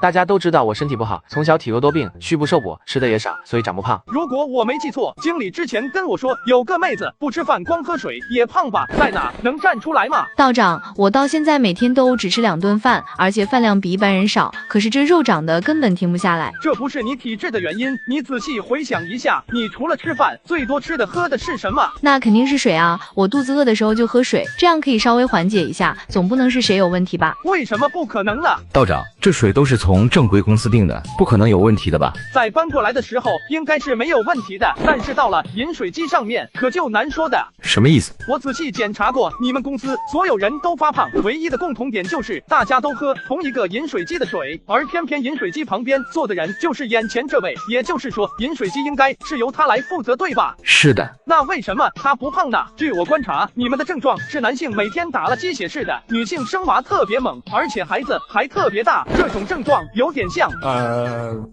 像什么？有点像母猪打了催情激素。这怎么可能？你们的症状就和母猪打了催情激素是一样的。至于姨妈的问题也很简单，内分泌失调导致的。这样的水喝进肚子，别说你身体不好不受补，你就是一天只吃1顿，你都照样发胖。可这毕竟只是你的猜测，对吗，道长？对，我并没有确定的证据，但是你们可以请人来检测水里是否有母猪激素，亦或者去他的办公桌位搜一搜，我想应该能搜到些蛛丝马迹吧。真的搜到了。打他！大家别冲动，有问题报警解决。就他那身板，把他打出事了，你们还得赔钱。拿命来！我想不通，你为什么要这么做？你的能力一直都挺不错的，我也很欣赏你，你为什么要这么恶毒？你问我为什么？呵，你明知道我的业务能力很强，可是2年了，整整2年了，我还是一个基层员工，我几乎月月都是公司销冠，但是和我一起来的人不是主管就是组长，只有我还是个员工，凭什么？你说我恶毒，那都是被你逼的。我本以为你明白呢，你知不知道为什么你能力很强，但是我却没有让你当管理。因为我每个月私底下要收到无数关于你的投诉，你自私、脾气大、擅作主张，甚至还撬同事客户，动不动就骂人、调侃别人。试问有哪个员工希望被你管？我一直希望你能改一改自己的性格，我比任何人都希望你能当主管，可是你却一直变本加厉，你让我怎么办？还有，你别拿你销冠的事情说话，你扪心自问，每个月你的提成是不是比别人的比例也要高得多？公司把大部分的利润都给你了，难道你真看不见？你好，你好，这里是西海市巡捕房，18号机警员，请讲。赶紧过来抓人，详情自己去前面看。哎，道长，今天真的太感谢你了，真没想到竟然是这样的结局。当时你指着他说是邪祟，我还不相信你，现在想想真该死啊。没事，问题解决了就好，总算没白跑一趟。道长，这是感谢费，辛苦了。我操，这经理大方啊，给了8000，现在我终于知道为什么那么多人搞迷信骗钱了，这也太赚钱了。走，带你去吃大餐。道长，能帮个忙不？你是要算命吗？不算，就是单纯找你帮忙。帮忙能具体说说不？也不是什么大忙，你去帮我面试都行了。啥？面试？你没开玩笑吧？没有，耽误不了你多长时间，去我爸公司替我面试都行了。去你爸公司面试？那你为什么不自己去？按理说应该轻松能应聘上吧？问题是我不想去上班啊，我爸的钱足够我一辈子活了，像我那种要啥没啥的人，继承公司的结果就是迟早把它败光。你难道没听说过一句话吗？不怕富二代吃喝玩乐，都怕富二代雄心壮志。我要是不败家，我爸的才华不都被埋没了吗？你还挺有自知之明，我听懂了，你的意思是要面试失败是吧？问题是你为什么要找我？嘿嘿，到时去面试工作多新鲜啊！而且我爸也喜欢修道，就是要气他。算了，只是走个过场而已，反正有钱拿。行，这活我接了，啥时候去面试？都现在，我带你去。好。那一栋楼都是我家的产业，你进去吧，记住要说我的名字哈。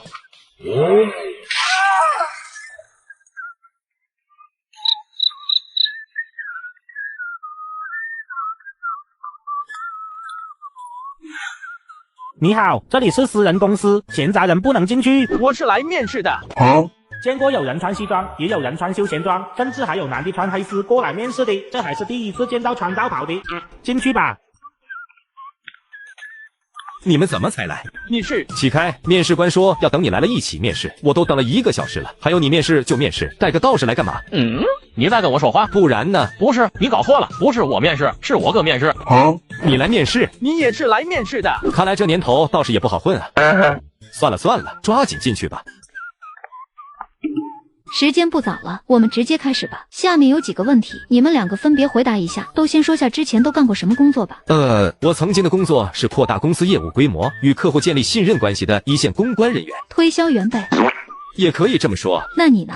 我平时的工作内容是碳基生物和能量体之间量子纠缠的纽带梳理及切断工作。什么意思？就是抓鬼。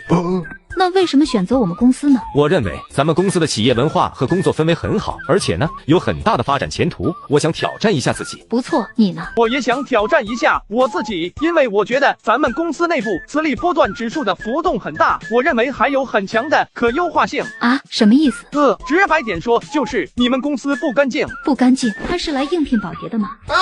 下一个问题，你们能否接受无偿加班呢？我能接受。那你呢？你是要黑无偿还是白无偿啊？领导问你能不能干白活？白活能干啊，但是得加钱。下一个问题，那如果公司面临资金困难，你们能接受降低薪水吗？降谁的风水？薪水是薪水，就是降工资，我没问题，我愿意。他同意，那就降他的吧。冷静，冷静，我是小仙女。你们对公司未来的发展有什么建议吗？我觉得公司目前发展的很好，公司的领导肯定都是高瞻远瞩的，我没什么建议，反倒是希望公司领导能多多栽培。那你呢？你有什么建议？我的建议就是把你后面那副镜子给挪走，最好把它直接扔了。喂，为什么？你知道我们龙国有位物理界大佬杨振宁吗？听说过，跟他有什么关系？那你知道他年轻的时候拿诺贝尔物理学奖是因为什么吗？这我哪知道？你回头可以上网搜一下，因为他证明了镜子中的你和现实不同。卧槽，这公司不干净，我尼玛！道长，你可别吓我呀！你最近是不是感觉精神不振，上班总是没精神，而且大姨妈总是推迟？这你都知道？道长，我是不是中邪了？你要救我呀！别慌，想要救你其实也不难。你今天晚上回去之后，点一盘熏香，关上门窗，找一个最舒服的姿势，在床上睡足整整12个小时。到时候我会远程做法，帮你清除邪祟。真的吗？谢谢道长，谢谢道长，这点心意，希望道长能收下。好家伙，来面个试都能创收。福生无量，此间事了。频道告辞。好的，我送送你。道长，您慢走。不是说来面试的吗？怎么连面试官还亲自送？哥，刚才你怎么知道他有那些症状？感觉你不像是在忽悠他。你想啥呢？要相信科学。你没看他黑眼皮有多严重吗？化了那么厚的妆都盖不住，说明他肤色很差，平常经常熬夜，工作压力非常大，压力大睡不好，精神自然就会很差，时间一长，内分泌就会失调，100%大姨妈就不规律了。这特么也行？那你让他回去说，做法是忽悠他的。谁说的？他现在最缺的是睡眠，因为工作的原因，他脑子一直处于高速运转状态，根本睡不安稳。我这么做只是让他放空一切，好好睡个安稳觉，明白了吗？懂了懂了，哥，我是越来越佩服你了。要是所有的神棍都像你这样，那该多好。找打，说谁是神棍呢 ？Hello Moto。你咋回事？不是说帮我搞黄吗？怎么人事部给我打电话喊我去上班，还说给我弄了个新职位，叫什么风水主管？这都能让你去入职。不过你不用担心，你就告诉他你不能去上班，不然的话镜子里的东西压不住啊。那样真的可以吗？放心吧，保证管用。走，带你去吃大餐。道长，我家境不好，但交了一个特别物质的漂亮女朋友，她总想着要包包要车，而我只想过平淡生活，对金钱没多大追求。明知道彼此不合适，我又舍不得和她分开，怎么办啊？总有一天你会遇见这样一个女孩，她温柔体贴，漂亮大方，不嫌你穷，不嫌你丑，不要你的钱，不要你的车，也不要你。难道金钱真的那么重要吗？啊，有人告诉你，世上99%的事都可以用钱解决，但是没告诉你，剩下的1%用更多钱也可以解决。努力吧，少年。道长，我先说好啊，算的不准我就不给钱。我最近抽烟遇到了一个怪事，每根烟烟灰不断，这是不是有什么预示？是的，这预示着你买到假烟了。他对我忽冷忽热，怎么办？你最好回家看一看，是不是没电了？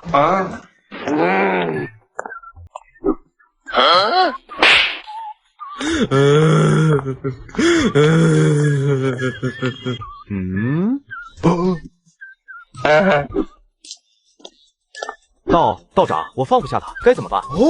这问题我知道，他克你。他克我是他的问题吗？是我命不够硬，关他什么事？卧槽，恋爱脑晚期，赶紧给他插出去。你想忘掉他吗？我不忘，内耗能杀死我；忘掉他，思念会杀死我。我该怎么办？简单，重新找个放进去就放下了。道长，什么意思啊？就字面意思，自己悟去吧。下一个。道长，你可以算算我这辈子什么时候能有孩子吗？你还这么年轻，怎么就想到孩子了？是不是你婆婆家催得太紧了，压力很大？不是，道长别瞎说啊，我还没结婚呢，连对象都没有。你还没结婚就要算什么时候有孩子？这我还是头一回见。道长，你帮我算算吗？我就是担心我以后可能会没有孩子。这个年龄能说出这种话，那只有2种可能，一种是他有病，比如使女或者先天性的问题无法生育；另一种，行了，再说下去沙雕动画就不给播了。不是的，你们别瞎猜，我不是那种女人，我也没病，我就是什么？哎，道长你自己看吧，我就是怕以后可能没有孩子，所以想让你帮我算算。你疯了？道长，我有难言之隐，我爸爸出事了，需要很多钱，我实在没有办法了。换个场景。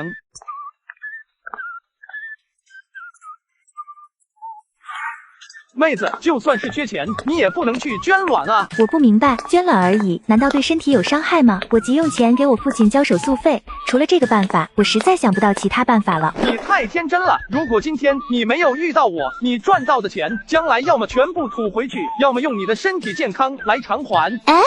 为什么？我先问你，你在哪看到这小广告的？我们学校的厕所里。学校这样的事竟然渗透到学校去了。我问你，这件事只有你知道吗？你的同学有没有参与？他们虽然缺钱，但还没到我这个份上。不过他们也有这个打算，赚点钱买化妆品和衣服。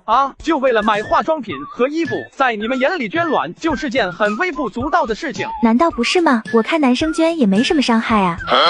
这能相提并论吗？首先捐这个是违法的，所以他们一定不会带你去正规的3甲医院做手术，而是带你们去一个阴暗的角落去取。他们告诉你无痛，这根本就是扯淡，因为打了麻醉，卵子的存活率会比较低，活性很差。为了保证活性高，他们必然不会打麻醉。其次，你以为的高科技手术，最终却是一根长35厘米、直径2毫米的大钢针，直接刺穿身体取。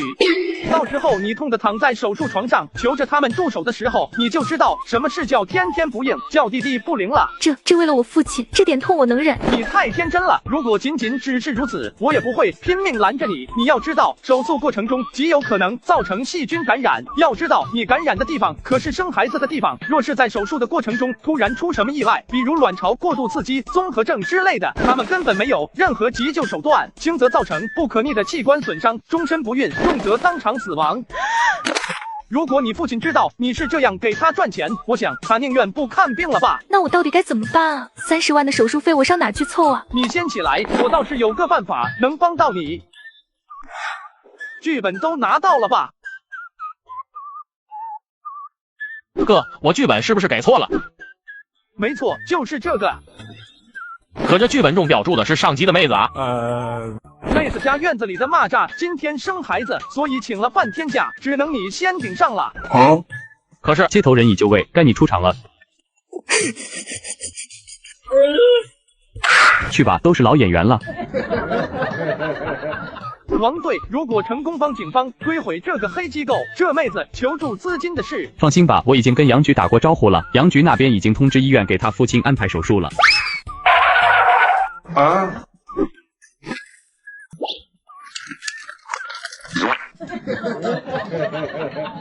你好，我是王美丽，你是在等我吗？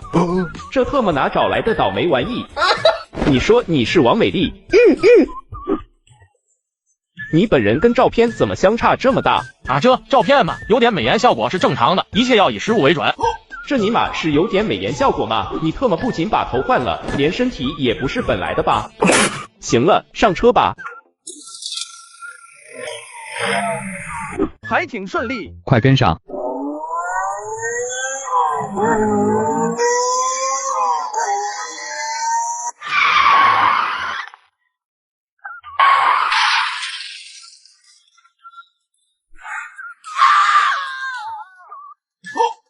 不是说无痛吗？怎么里面这女娃也真是的，一看就知道没吃过什么苦。你们不用害怕，都是打麻醉的，估计第一次害怕。切，一点苦都受不了。姐妹们，你们想好回头拿到钱怎么用吗？我要去买个苹果手机，我早就想把这破手机扔了。这个想法好，你看我早就换苹果手机了，这已经是我第5次来了，你看我还不是好好的。就你了，快过来吧。怎么还没轮到我啊？我这都等了1个多小时了。你都来了那么多次，还不知道咱们这什么规矩？别着急，一会就到你了。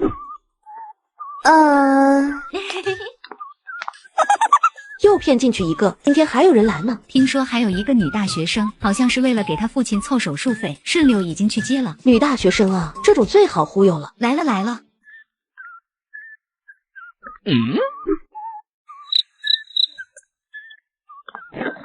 姐妹，你今天又来了呀？对啊，做这个来钱快，还不伤害身体，多好啊！对呀，新来的妹。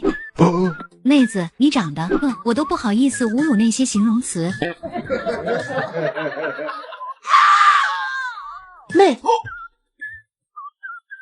子，你别怕，里面那人就是矫情，咱们做这个都是会麻醉的。对，一点苦都受不了。妹子，你想好了，回头拿到钱怎么用了吗？我要对我哥说，走，请你去吃大餐。他妈的，合着这是你父亲手术不做了，要风光大办啊！你可真是笑死我了。下一个，人呢？没有了吗？我要捐卵。这长成这样也来捐卵，是谁这么重的口味啊？进来吧。他妈的，比我的都大。不许动，双手抱头蹲下。队长，除了这3个人，手术室里还有2个晕过去的女人，马上将他们送去医院救济。道长，这次真是谢谢你了，没您的话，我真不知道要怎么挺过这次难关。不用客气。等一下，方道长，是这样的，之前你在第13集里救的那个聋哑女人，我已经拜托杨局给他们安排了妥善的工作。他们道长，你不知道，你协助民警抓获的那2名人贩子，他们居然是一个高达上百人的团队。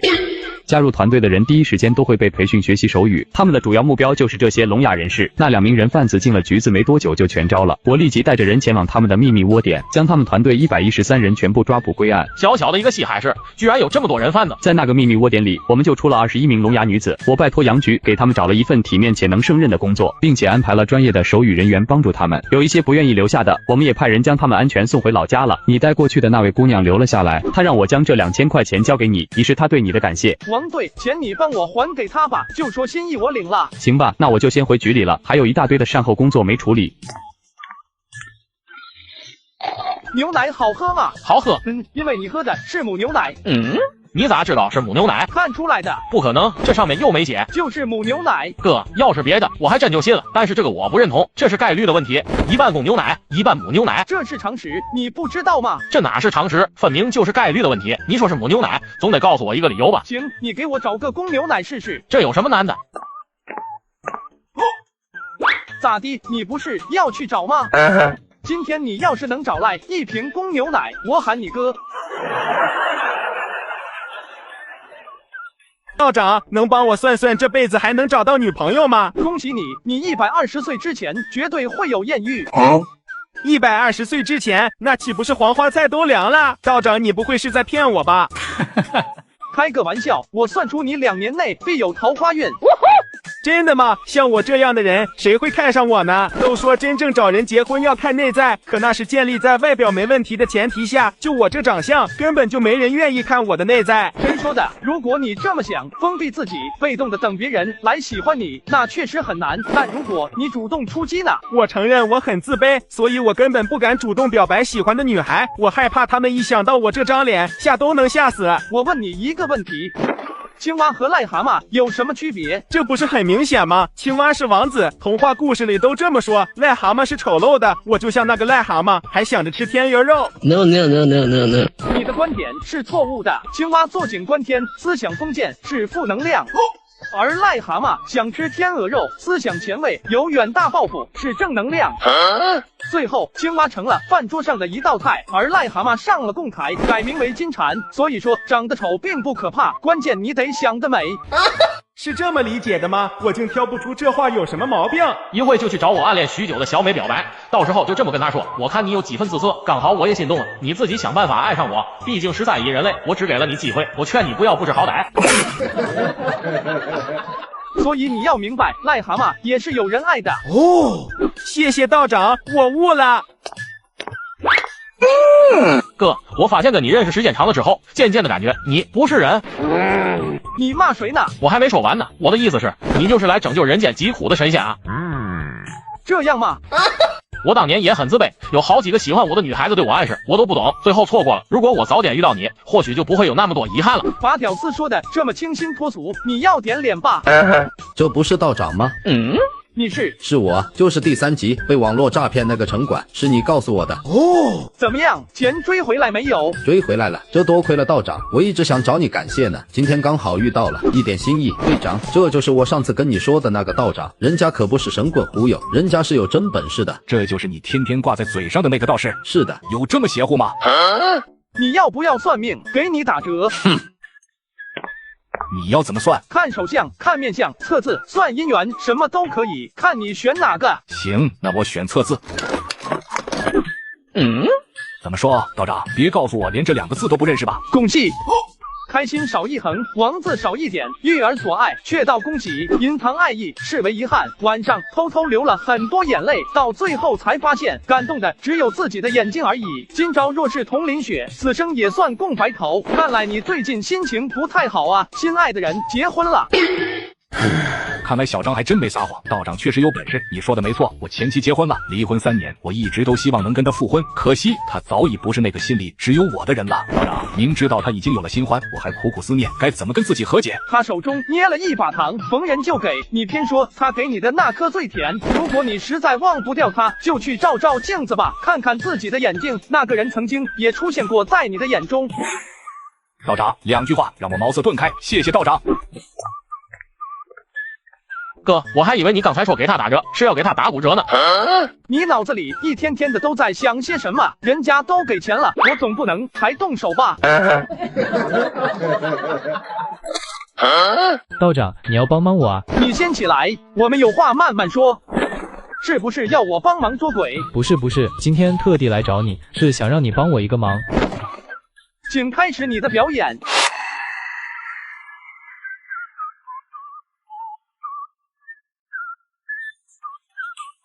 是这样的，我叫袁华，是外地人。之所以来西海市，是因为谈了3年的女朋友家就是西海市的。早在半年前，我就跟女朋友回家见过她的父母，他们对我也还算满意，2家都开始商议结婚的事宜了。但就在昨天，在来老丈人家的时候，2个老人态度360度大转变，从原先的客客气气到一脸厌恶，甚至最后也不掩饰了，直接告诉我跟他们女儿没戏，把我给轰走了。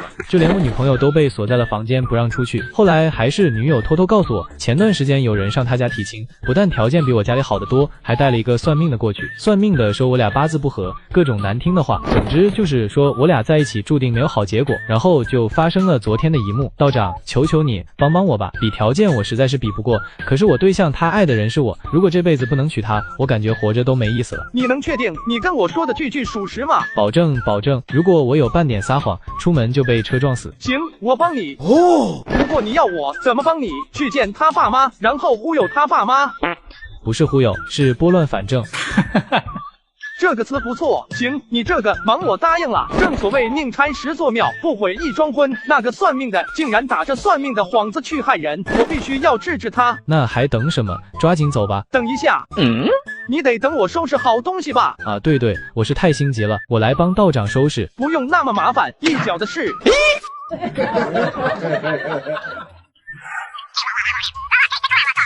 哼，又是你。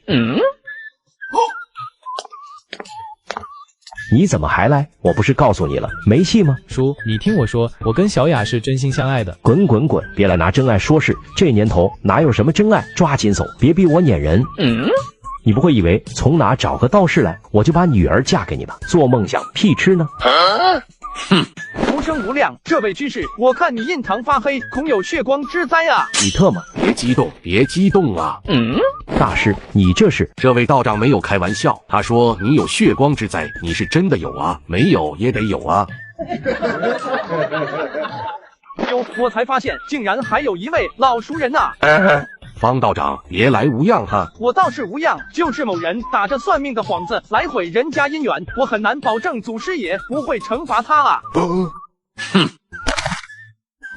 方道长，我错了，你饶了我吧，我再也不敢了。这钱我退你了，以后不要再来找我了。我特么差点被你害死。大师，你这是怎么回事？咱不是说好了，你帮我忽悠。他那么年轻，你怕他干嘛？他要是敢动粗，我拿钱砸死他。闭嘴！谁允许你侮辱方道长的？方道长德高望重，武德充沛，我很是敬佩他。还有，收起你那点小心思吧，还想拿钱砸道长，你还不如拿钱砸导演，这样说不定还能给你多加2句台词。算了，看在你态度这么诚恳的份上，今天就饶了你吧，下次再遇到我，直接腿打断。哦，谢谢方道长。这位居士，里面坐。袁华，你来了。我来了。哼，刚才叫你，你不出来，回去。算了算了，小洛都走了。袁华，阿姨跟你说过了，你跟我女儿没有缘分，劝你还是走吧。为什么？就因为我俩都属虎吗？难道我们2人的感情还不如算命的一句话？丫头，你咋就那么轴呢？爸妈不都是为你好？你看看，论长相，小洛不比袁华帅气多了。论家里条件也比他好，就他那条件，多少女孩子想嫁过去都没机会，偏偏人家就看上了你。还有人家大师也说了，一山不容2虎，你俩要是结婚了，将来肯定要吵架。现在爱得死去活来有什么用？到时候柴米油盐就能压垮你了。谁说的？是不是刚才那个大脸算命师说的？没错，他的话你也信？老话说，宁拆1座庙，不毁1桩婚。这家伙既然是算命的，那他应该明白，强行毁他人因果是要遭天谴的。可他为了钱，却甘愿做这种事，你还觉得他是大师啊？另外，他的说法也是错误的。谁告诉你2虎在一起就不能相容的？一山不容2虎，除非1公1母。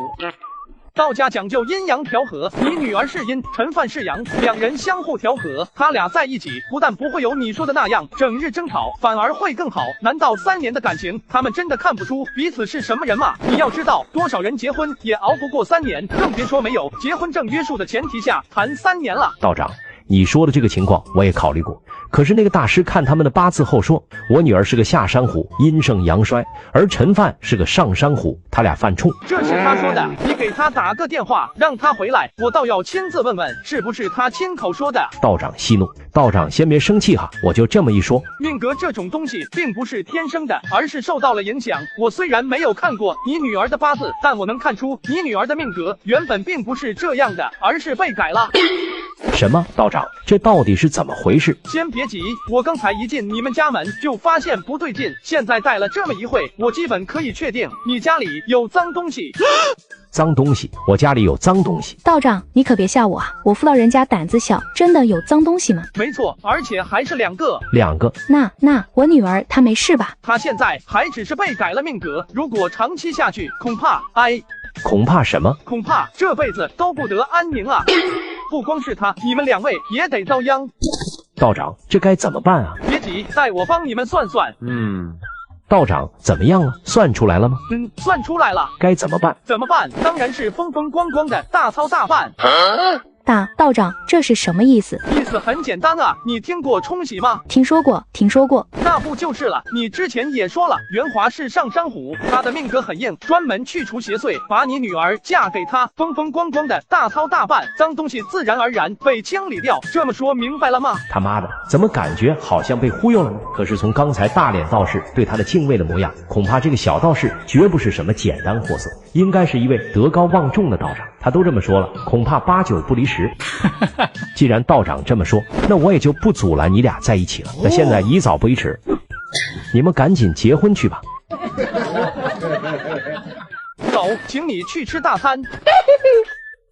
道长，你会驱邪不？又是驱邪，看来普及科学、拒绝迷信的道路还是任重道远啊。可以，你家里遇到什么事了吗？还真遇到事了。我今年年初的时候买了一些小鸡仔，想着可以下点蛋给我孙子吃。养了一段时间后，把里面的公鸡都杀了吃掉了。可是最近发生了一件邪门的事情。哦，什么邪门的事？养的那一批小鸡里，公鸡吃完了之后，按理说都是母鸡了，对吧？可是最近我发现了一个怪事，母鸡里面有只鸡越来越奇怪，它的鸡冠越长越大，而且还会学公鸡打鸣。每次我去院子里拿鸡蛋的时候，那只母鸡看我的眼神就像是防贼一样，感觉它开了灵智一样。道长，你说这鸡是不是成精了？我怕再养下去，它找我们报仇啊！道长，你笑什么？很吓人的好不？大叔，你是不是没养过鸡？以前没怎么养过，这算是第一次养吧。那就难怪了，你想多了，不是什么邪门，也不是鸡成精了，而是一种很正常的现象。很正常？对，这种现象叫做性反转。你可能不知道，一般来说母鸡会有左右2个卵巢，而鸡蛋便是在左边卵巢形成的，另一个则一直处于安静的休眠状态。当一个鸡群没有公鸡的时候，就会有一只母鸡站出来，主动负担起公鸡的责任，它的左边卵巢就会逐渐萎缩，雌激素的分泌量骤然减少，雄激素就不受抑制的开始分泌，另一边的右侧卵巢也就会跟着开始发育。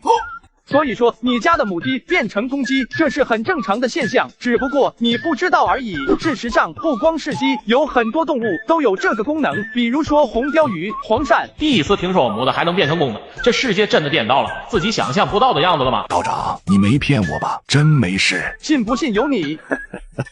信，我信。道长，能否为我解惑？你说。这样的，前几天有一个很漂亮的女孩找到我，跟我说她是重生者，是我未来的老婆，我该相信她吗？啥玩意？道长，你先别急眼，我真没忽悠你。前天我在单位正常上班，有同事跟我说有人找我，我就好奇的过去见一面，结果来了一个我不认识的年轻姑娘，长得还挺可爱的。她一上来就准确的叫出我的名字，一脸惊喜的看着我，甚至还冲上来抱我。我长这么大，头一次见女孩这么主动。后来我把她带到别的地方，问她是谁，你猜怎么着？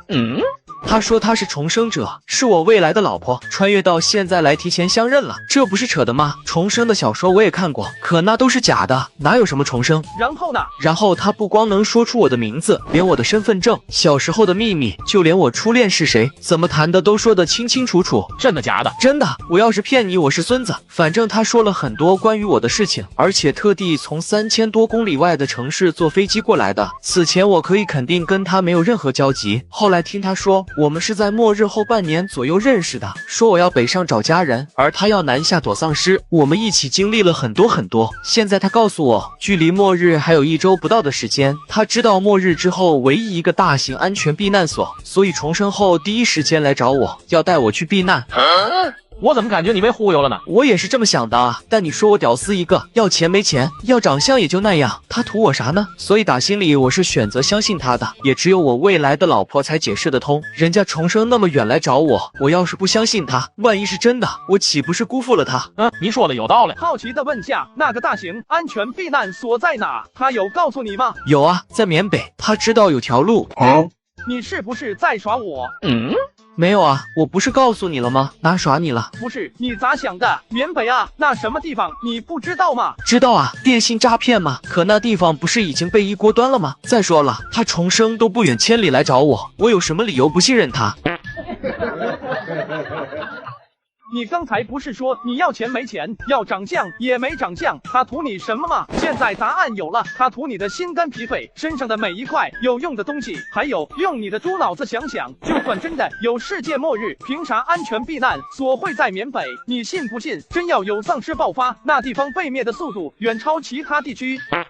赶紧报警吧，别到时候被人卖了还帮着数钱。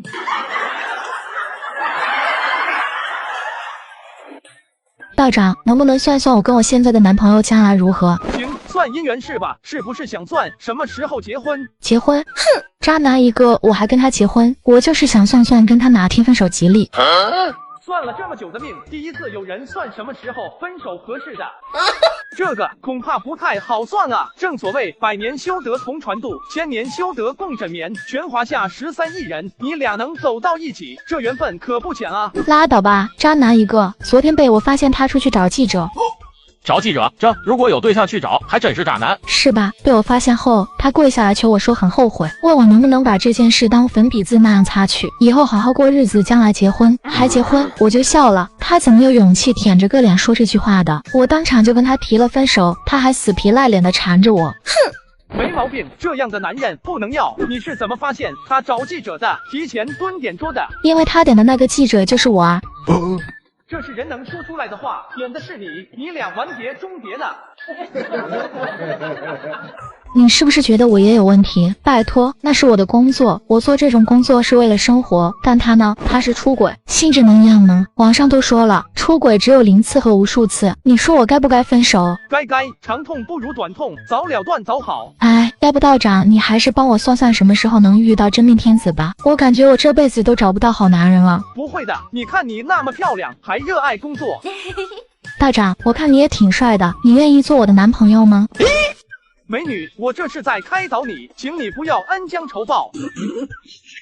没意思，逗你玩呢。不过说实话，我看你真的挺帅的，当什么道士啊？当我男朋友算了，我养你啊！别，贫道无福消受。那什么，我刚才给你算了一卦，你的真命天子即将出现，赶紧去寻找吧。真的假的？真的不能再真，赶紧去吧。好吧。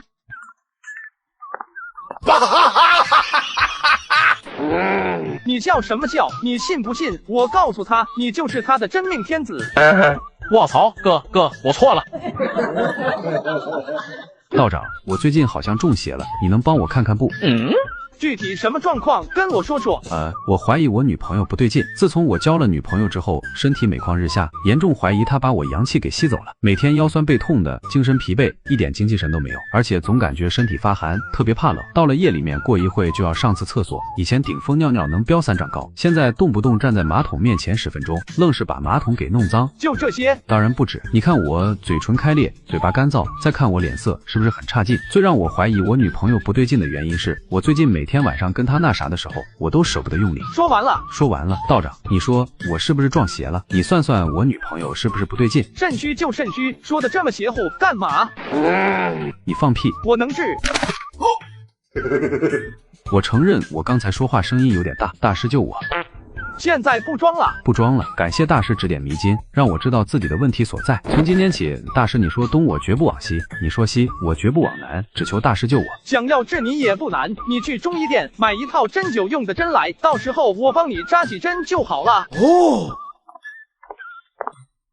哥，你不会是耍他的吧？你觉得呢？你真的会治？不然呢？我有个朋友，他好像无中生有是吧？我就好奇了，你连个对象都没有，怎么肾虚的？天天晚上自己磨？哪有？我是先天性不好。其实也不是特别不好，也还好吧。道长，能算算我的婚姻吗？你的婚姻怎么了？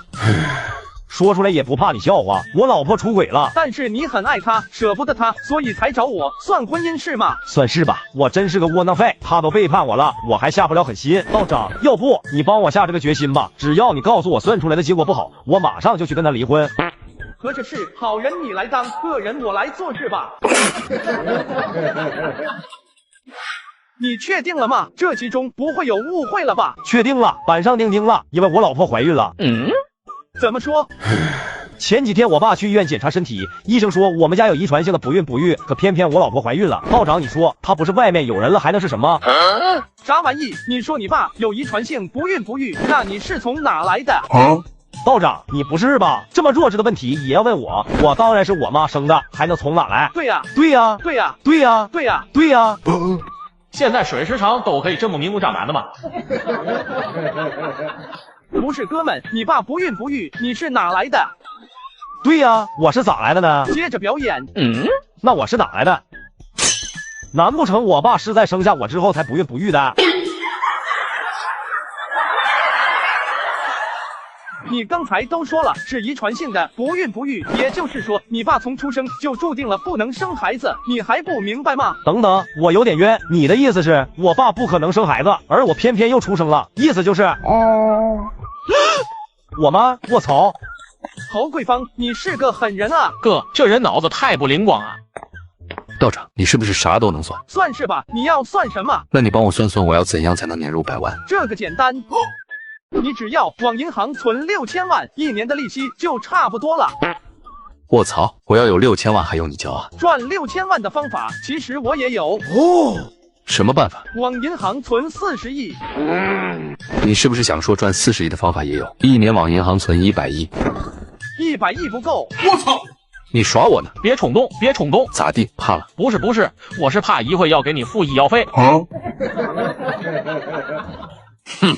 我不跟你扯皮子，我是在夜市卖无骨鸡爪的，每天人流量很大，但是买鸡爪的人很少。你帮我算算有没有什么办法，让他们都到我家来买鸡爪，算得好我就不揍你。这个其实很简单。真的假的？你帮我算算有没有什么办法，让他们都到我家来买鸡爪，算得好我就不揍你。这个其实很简单。真的假的？你别忽悠我啊！不忽悠你，你只需要在你的摊位上放个大喇叭，循环播放，免费吃鸭脚，保证很多人过来。你这不是扯吗？免费吃，我还赚什么钱？另外，我是卖鸡爪，不是鸭脚。没毛病啊，他们过来免费吃，你就告诉他你没有鸭脚，是卖鸡脚的。我尼玛，那他们也不买，这不是耍人吗？你就说人有没有吸引过来吧。你明知道我是什么意思，我要的是赚钱，赚钱听不懂吗？就算把他们吸引过来，不买就算了，搞不好的揍我。对啊，这不是满足了你的要求吗？赚钱，我特么一的鸡爪都卖不出去，赚什么钱？这你就不懂了吧？思想要打开，谁告诉你要靠卖鸡爪赚钱的？那能赚几个钱？要的就是把他们吸引过来揍你，这才来钱快。你特么耍我？不是你先耍我的吗？我尼玛！草泥马的，敢动手打大师。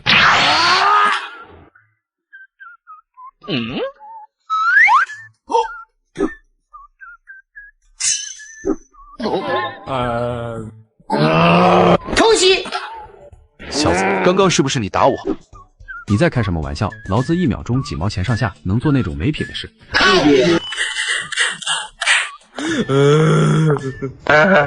东西买回来了，大师，你看看行不？行。看在你刚才表现不错的份上，你现在转过去趴好。能不能不转过去？你在开什么玩笑？你不转过去，我怎么给你扎针？啊，我突然想起我妈刚刚喊我回家吃饭来着，我先走了。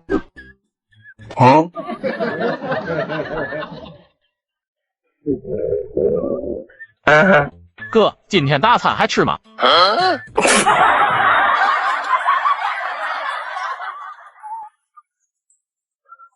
道长，能帮我算算姻缘吗？可以啊，是想算什么时候找到男朋友，还是什么时候结婚呢？都不是，我现在有男朋友。你有男朋友还算什么姻缘？别误会，我跟他已经提了分手，就是还没正式分而已。这样子的，方便说说这段感情为什么没有坚持下去吗？当然可以，也没什么不好说的。我跟他感情其实一直都还不错，他工作好，1个月2万多，也舍得给我花，没什么恶习，算是一个很标准的正常男人吧。我操，你管这叫标准男人？那要是都以这个为标准，天底下怕是没多少好男人了吧？听你这么说，我就有点不懂了，为什么要分手呢？他怪爱我了，以前跟他闹矛盾，他都会哄我，给我惊喜，买小礼物让我开心。可是现在他对我越来越不耐烦，每次都是哄3次就不哄了，看得出来我在他心里不重要了。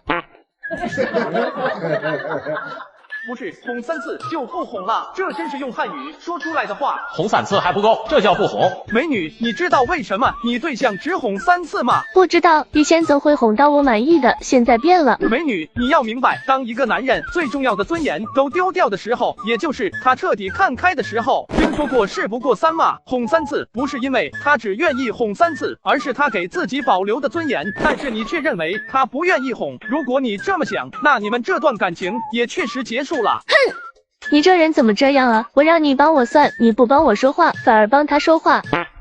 啊，对，才哄3次就不哄了，就应该分手，让他后悔去吧。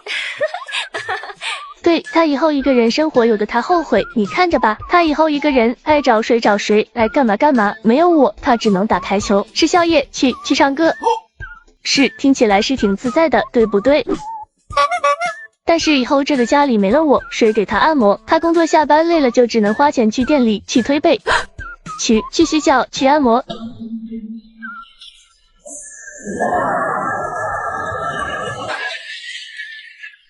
这些都要花钱。你接着说，我在听。花钱，对，花钱。没了我以后，他的钱谁给他管？他就只能自己每天吃垃圾食品，吃火锅，吃麻辣烫，吃点小生鲜，再买点华子，再去旅个游。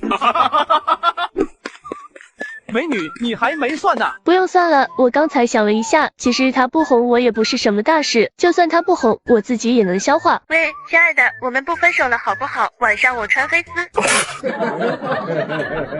哥，我还是第一次看到有人给自己洗脑了。都看到了吧？婚姻给男人都带来了什么？所以说，听我一句劝，大家都别谈对象了。说好了啊，我不找，你们也不准找。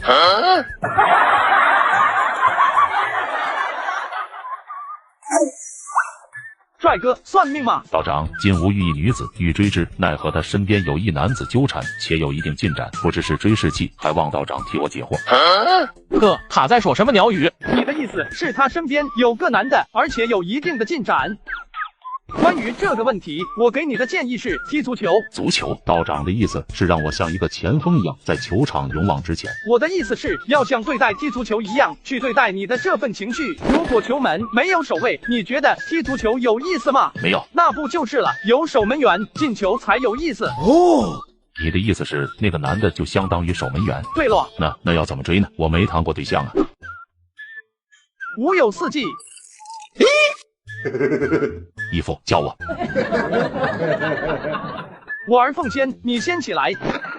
上策，如可投其所好，才高八斗，学富五车，富可敌国，则此女贴之。我要是有这些，还用得着来算命吗？那就中策，如可攻其闺蜜，惠其室友，略施薄礼，三路其进，届时进可攻其女，退则收其闺蜜，次则收其室友，此乃万全之策。这倒是不错的方法，可是她闺蜜跟那个男的认识，室友太丑了，下不了手。那就试试下策。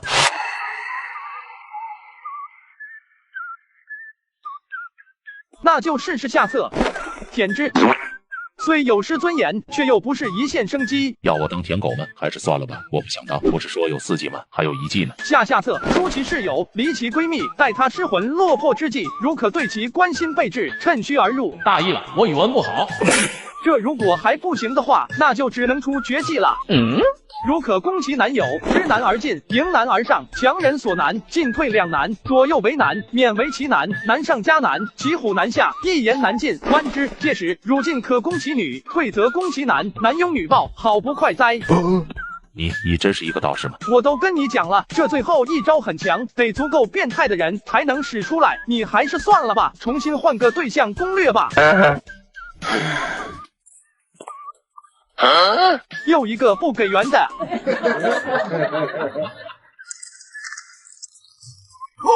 大师，能帮我儿子算算吗？算什么？算健康，还是算学习，亦或是算将来？不知道怎么说，我儿子好像中邪了，所以你能帮忙看看吗？中邪？怎么说？大师，我跟我老公是上学认识的，毕业后就组成了家庭，我俩都是研究生毕业，按理说智商方面应该差不到哪去，可是我儿子每次考试都不超过20分，无论我们怎么补习，他的成绩就一直上不去。祖坟哪能一直冒青烟呢？也有休息的时候。孩子如果实在学不进去，逼他也没用。这年头考上大学的多的是，但真正能靠学历吃饭的终究是少数。学习不好只是少了一条路，并不影响人生。可我们都是研究生啊，你们只是研究生，又没研究养。研究生咋了？不就是觉得儿子丢你们脸了吗？你这家长也是的，算学习就学习吧，说什么中邪？不是的，大师，我儿子是真的中邪了，我一度怀疑他学习成绩差就是跟中邪有关。行，那你说说具体怎么个中邪法？今天你要是不能说出个1、2、3来，我高低得给你安排几本《道德经》，让你回家天天读。其实我儿子以前成绩不是这么差的，他在上幼儿园期间表现一直都很好，老师经常夸他，说他很聪明，才多大点基本上什么字都认识了。可是自从上了小学1年级之后，他整个人就像变了一样，不再活泼，也不像以前学习那么积极。我跟他爸爸为了辅导他学习，每天都要花费大量的时间和精力，但效果却是反着来，不但没有进步，反而一直在倒退。我先问问你，他一个星期有多少时间是玩的？玩？哪有时间玩啊？上学任务多重啊！不是一点时间都没有，他每天是怎么安排的？你都说说看。早上6点多钟起床早读，然后我给他提一些问题，弄到7点半送去上学。中午回来吃完饭刷题，下午放学回来必须要把学校的作业提前做完，然后刷题背课文，一直到晚上10点睡觉，每天都是这样。你确定这是在上学，而不是在坐牢？不会呀，现在的孩子都是这样的。我认识的几个宝妈，他们家孩子晚上要到12点才睡呢，我让他10点睡就已经很好了。是大环境如此是没错，可不是每个孩子的承受力都一样。幼儿园几乎都是玩，结果到了小学1年级，除了学习就是学习，这中间一点缓冲都没有。你让一个几岁的孩子去适应，不觉得很残忍吗？大师，你说的对，我也知道孩子的学习任务重，可是我想不明白的是，就算这样，他成绩也不该那么差吧？而且最重要的是，他是真的中邪了呀！不信你看。哼，你有取死之道。道长，你看，自从前段时间开始，每次只要我和他爸骂得狠了，或者动手打，他就会这样，有时候还会浑身抽搐，眼珠子往上翻，那样子看起来特别吓人。还有这事，然后呢？然后我们都吓坏了，哪还敢打啊？可是孩子突然就像变了一个人似的，用阴冷的眼神看着我俩，说话语气也很阴冷。都说些什么了？我想想啊，哦对了，他说他是什么龙王殿的龙王大人。因为要完成家族历练，所以从异界穿越过来的，刚好附身在我儿子身上，而且他还警告我们，以后要是再敢打他，他就弄死我儿子。哥，这也太玄乎了吧，气运之子都出来了。后来呢？你们后来是怎么弄的？当然是把他送到医院去检查啊，可结果查了一圈下来，什么问题也查不出来，甚至还把他带到心理医生那去看，也看不出个什么结果。从那以后，我和他爸再也不敢骂了，更不敢打，生怕他对我儿子下手。你说有没有一种可能是你们2个被他忽悠了？我们也怀疑过呀，可是他才多大啊，6岁啊，如果说那是装的，我只能说他演技也太好了吧。可是咱家没有演戏的天赋啊。上个星期他又出来了，他告诉我们他的历练已经进入尾声，现在要把数据录入系统，让我们把手机和电脑给他，只要完成最后这一步，他就会离开这个身子，换一个人，到时候我儿子就回来了。我已经查出病因所在了，待我给他施法祛邪，保证换回你们真正的儿子。真的吗，道长？真的，你先转过身去，我这驱邪法门不能让当母亲的观看，否则就不灵了。好的，道长。小朋友，你过来。小小道士见到本王还不跪下臣服？女士，等下我驱邪的过程中可能有点残忍，待会你不要心软，否则就功亏一篑了。哦，好的，道长。小东西，我再给你一次机会，你还要继续演下去吗？哼，区区蝼蚁。啊，大师，我儿子没事吧？没事，没事。龙王大人还臣服不？不了，大师，我错了。妈妈，我错了，我没中邪。那之前是怎么回事？之前，快说。我说，那都是我装的，我就是不想学习，所以才装的。对不起，宝贝，妈妈以后再也不逼你学习了。真的吗？妈妈答应你，但你也要答应妈妈，以后不可以装神弄鬼吓我们了。妈妈，他打我。大师也是为你好，不然你再这样装神弄鬼下去，爸妈哪受得了啊？这孩子其实不笨，6岁就能看玄幻小说，这已经超越太多人了。学习要讲究技巧，就像皮筋，绷得太紧会断的。谢谢大师指点，我记下了，回去就跟他爸爸说，还不跟大师说谢谢。哼，敢得罪我龙王大人，日后定要他。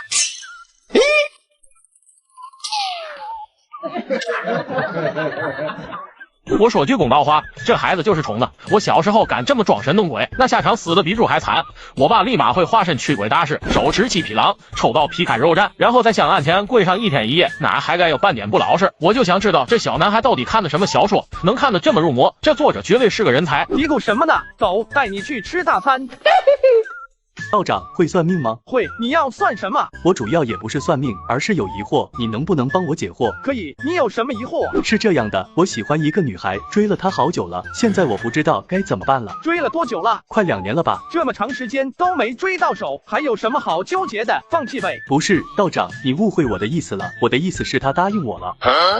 答应做你女朋友了，那你不应该开心吗？可能是幸福来得太突然了吧，突然有点不适应，所以我现在很纠结。这还用想什么？你舔他2年为了什么？不就是为了和他在一起吗？现在人家都答应你了，你反而还要纠结？不是，这舔了2年，突然要当男主了，我有点不习惯啊。她怎么可以这样呢？作为女神，她不应该继续享受我舔她吗？她应该像小说里的女主一样，跟闺蜜们一起嘲笑我，而不是要让我当她男朋友。那我还怎么舔？她已经不配做我的女神了，她越界了。作为一个资深舔狗，我感觉我受到了侮辱，你们能理解我这种心情，对吗？你他妈神经病吧！你不懂舔狗的快乐，你不懂舔的那种感觉太上头了，突然舔到了，感觉索然无味。道长，你说我该怎么办？我的建议是，舔1人是舔，那舔无数人啊。哦，我悟了，道长，你的意思是让我继续舔，而且不要盯着他一个人舔是吗？正所谓舔1人是狗，舔10人是狼，舔的100人方为万兽王。既然你喜欢舔，那就进化吧。当你成为万兽王的那天，你将会是史无前例的舔狗之王。好，我太喜欢这个建议了，我决定了，现在就给女神发信息拒绝她。如果她继续要求我做她男朋友，我就把她给删了。这都是什么人啊？当舔狗竟然还能上瘾的吗？道长，我不纠结了。刚才女神说了，她只是在考验我，测试我是否忠心。太好了，女神没有爱上我，她还是很欣赏我这个舔狗的。为了报答她对我的认可，以后我要加倍努力的去舔她。道长，今天真是太感谢了。等一下，别走。哥，你去哪？摊位不要了吗？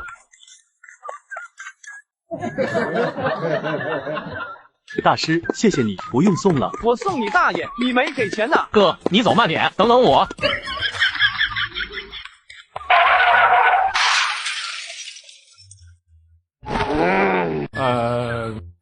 哥，你快看，那是不是钱？还真是。哥，咱们发财了。这么多钱，你也敢捡？就不怕是人家的救命钱？我就是开个玩笑嘛，像我这么正直的人，肯定是捡了就送到警局去的。别捡。为什么？我又不是自己要，万一被坏人捡走怎么办？你想多了，这钱不是掉的，而是有人故意丢那的。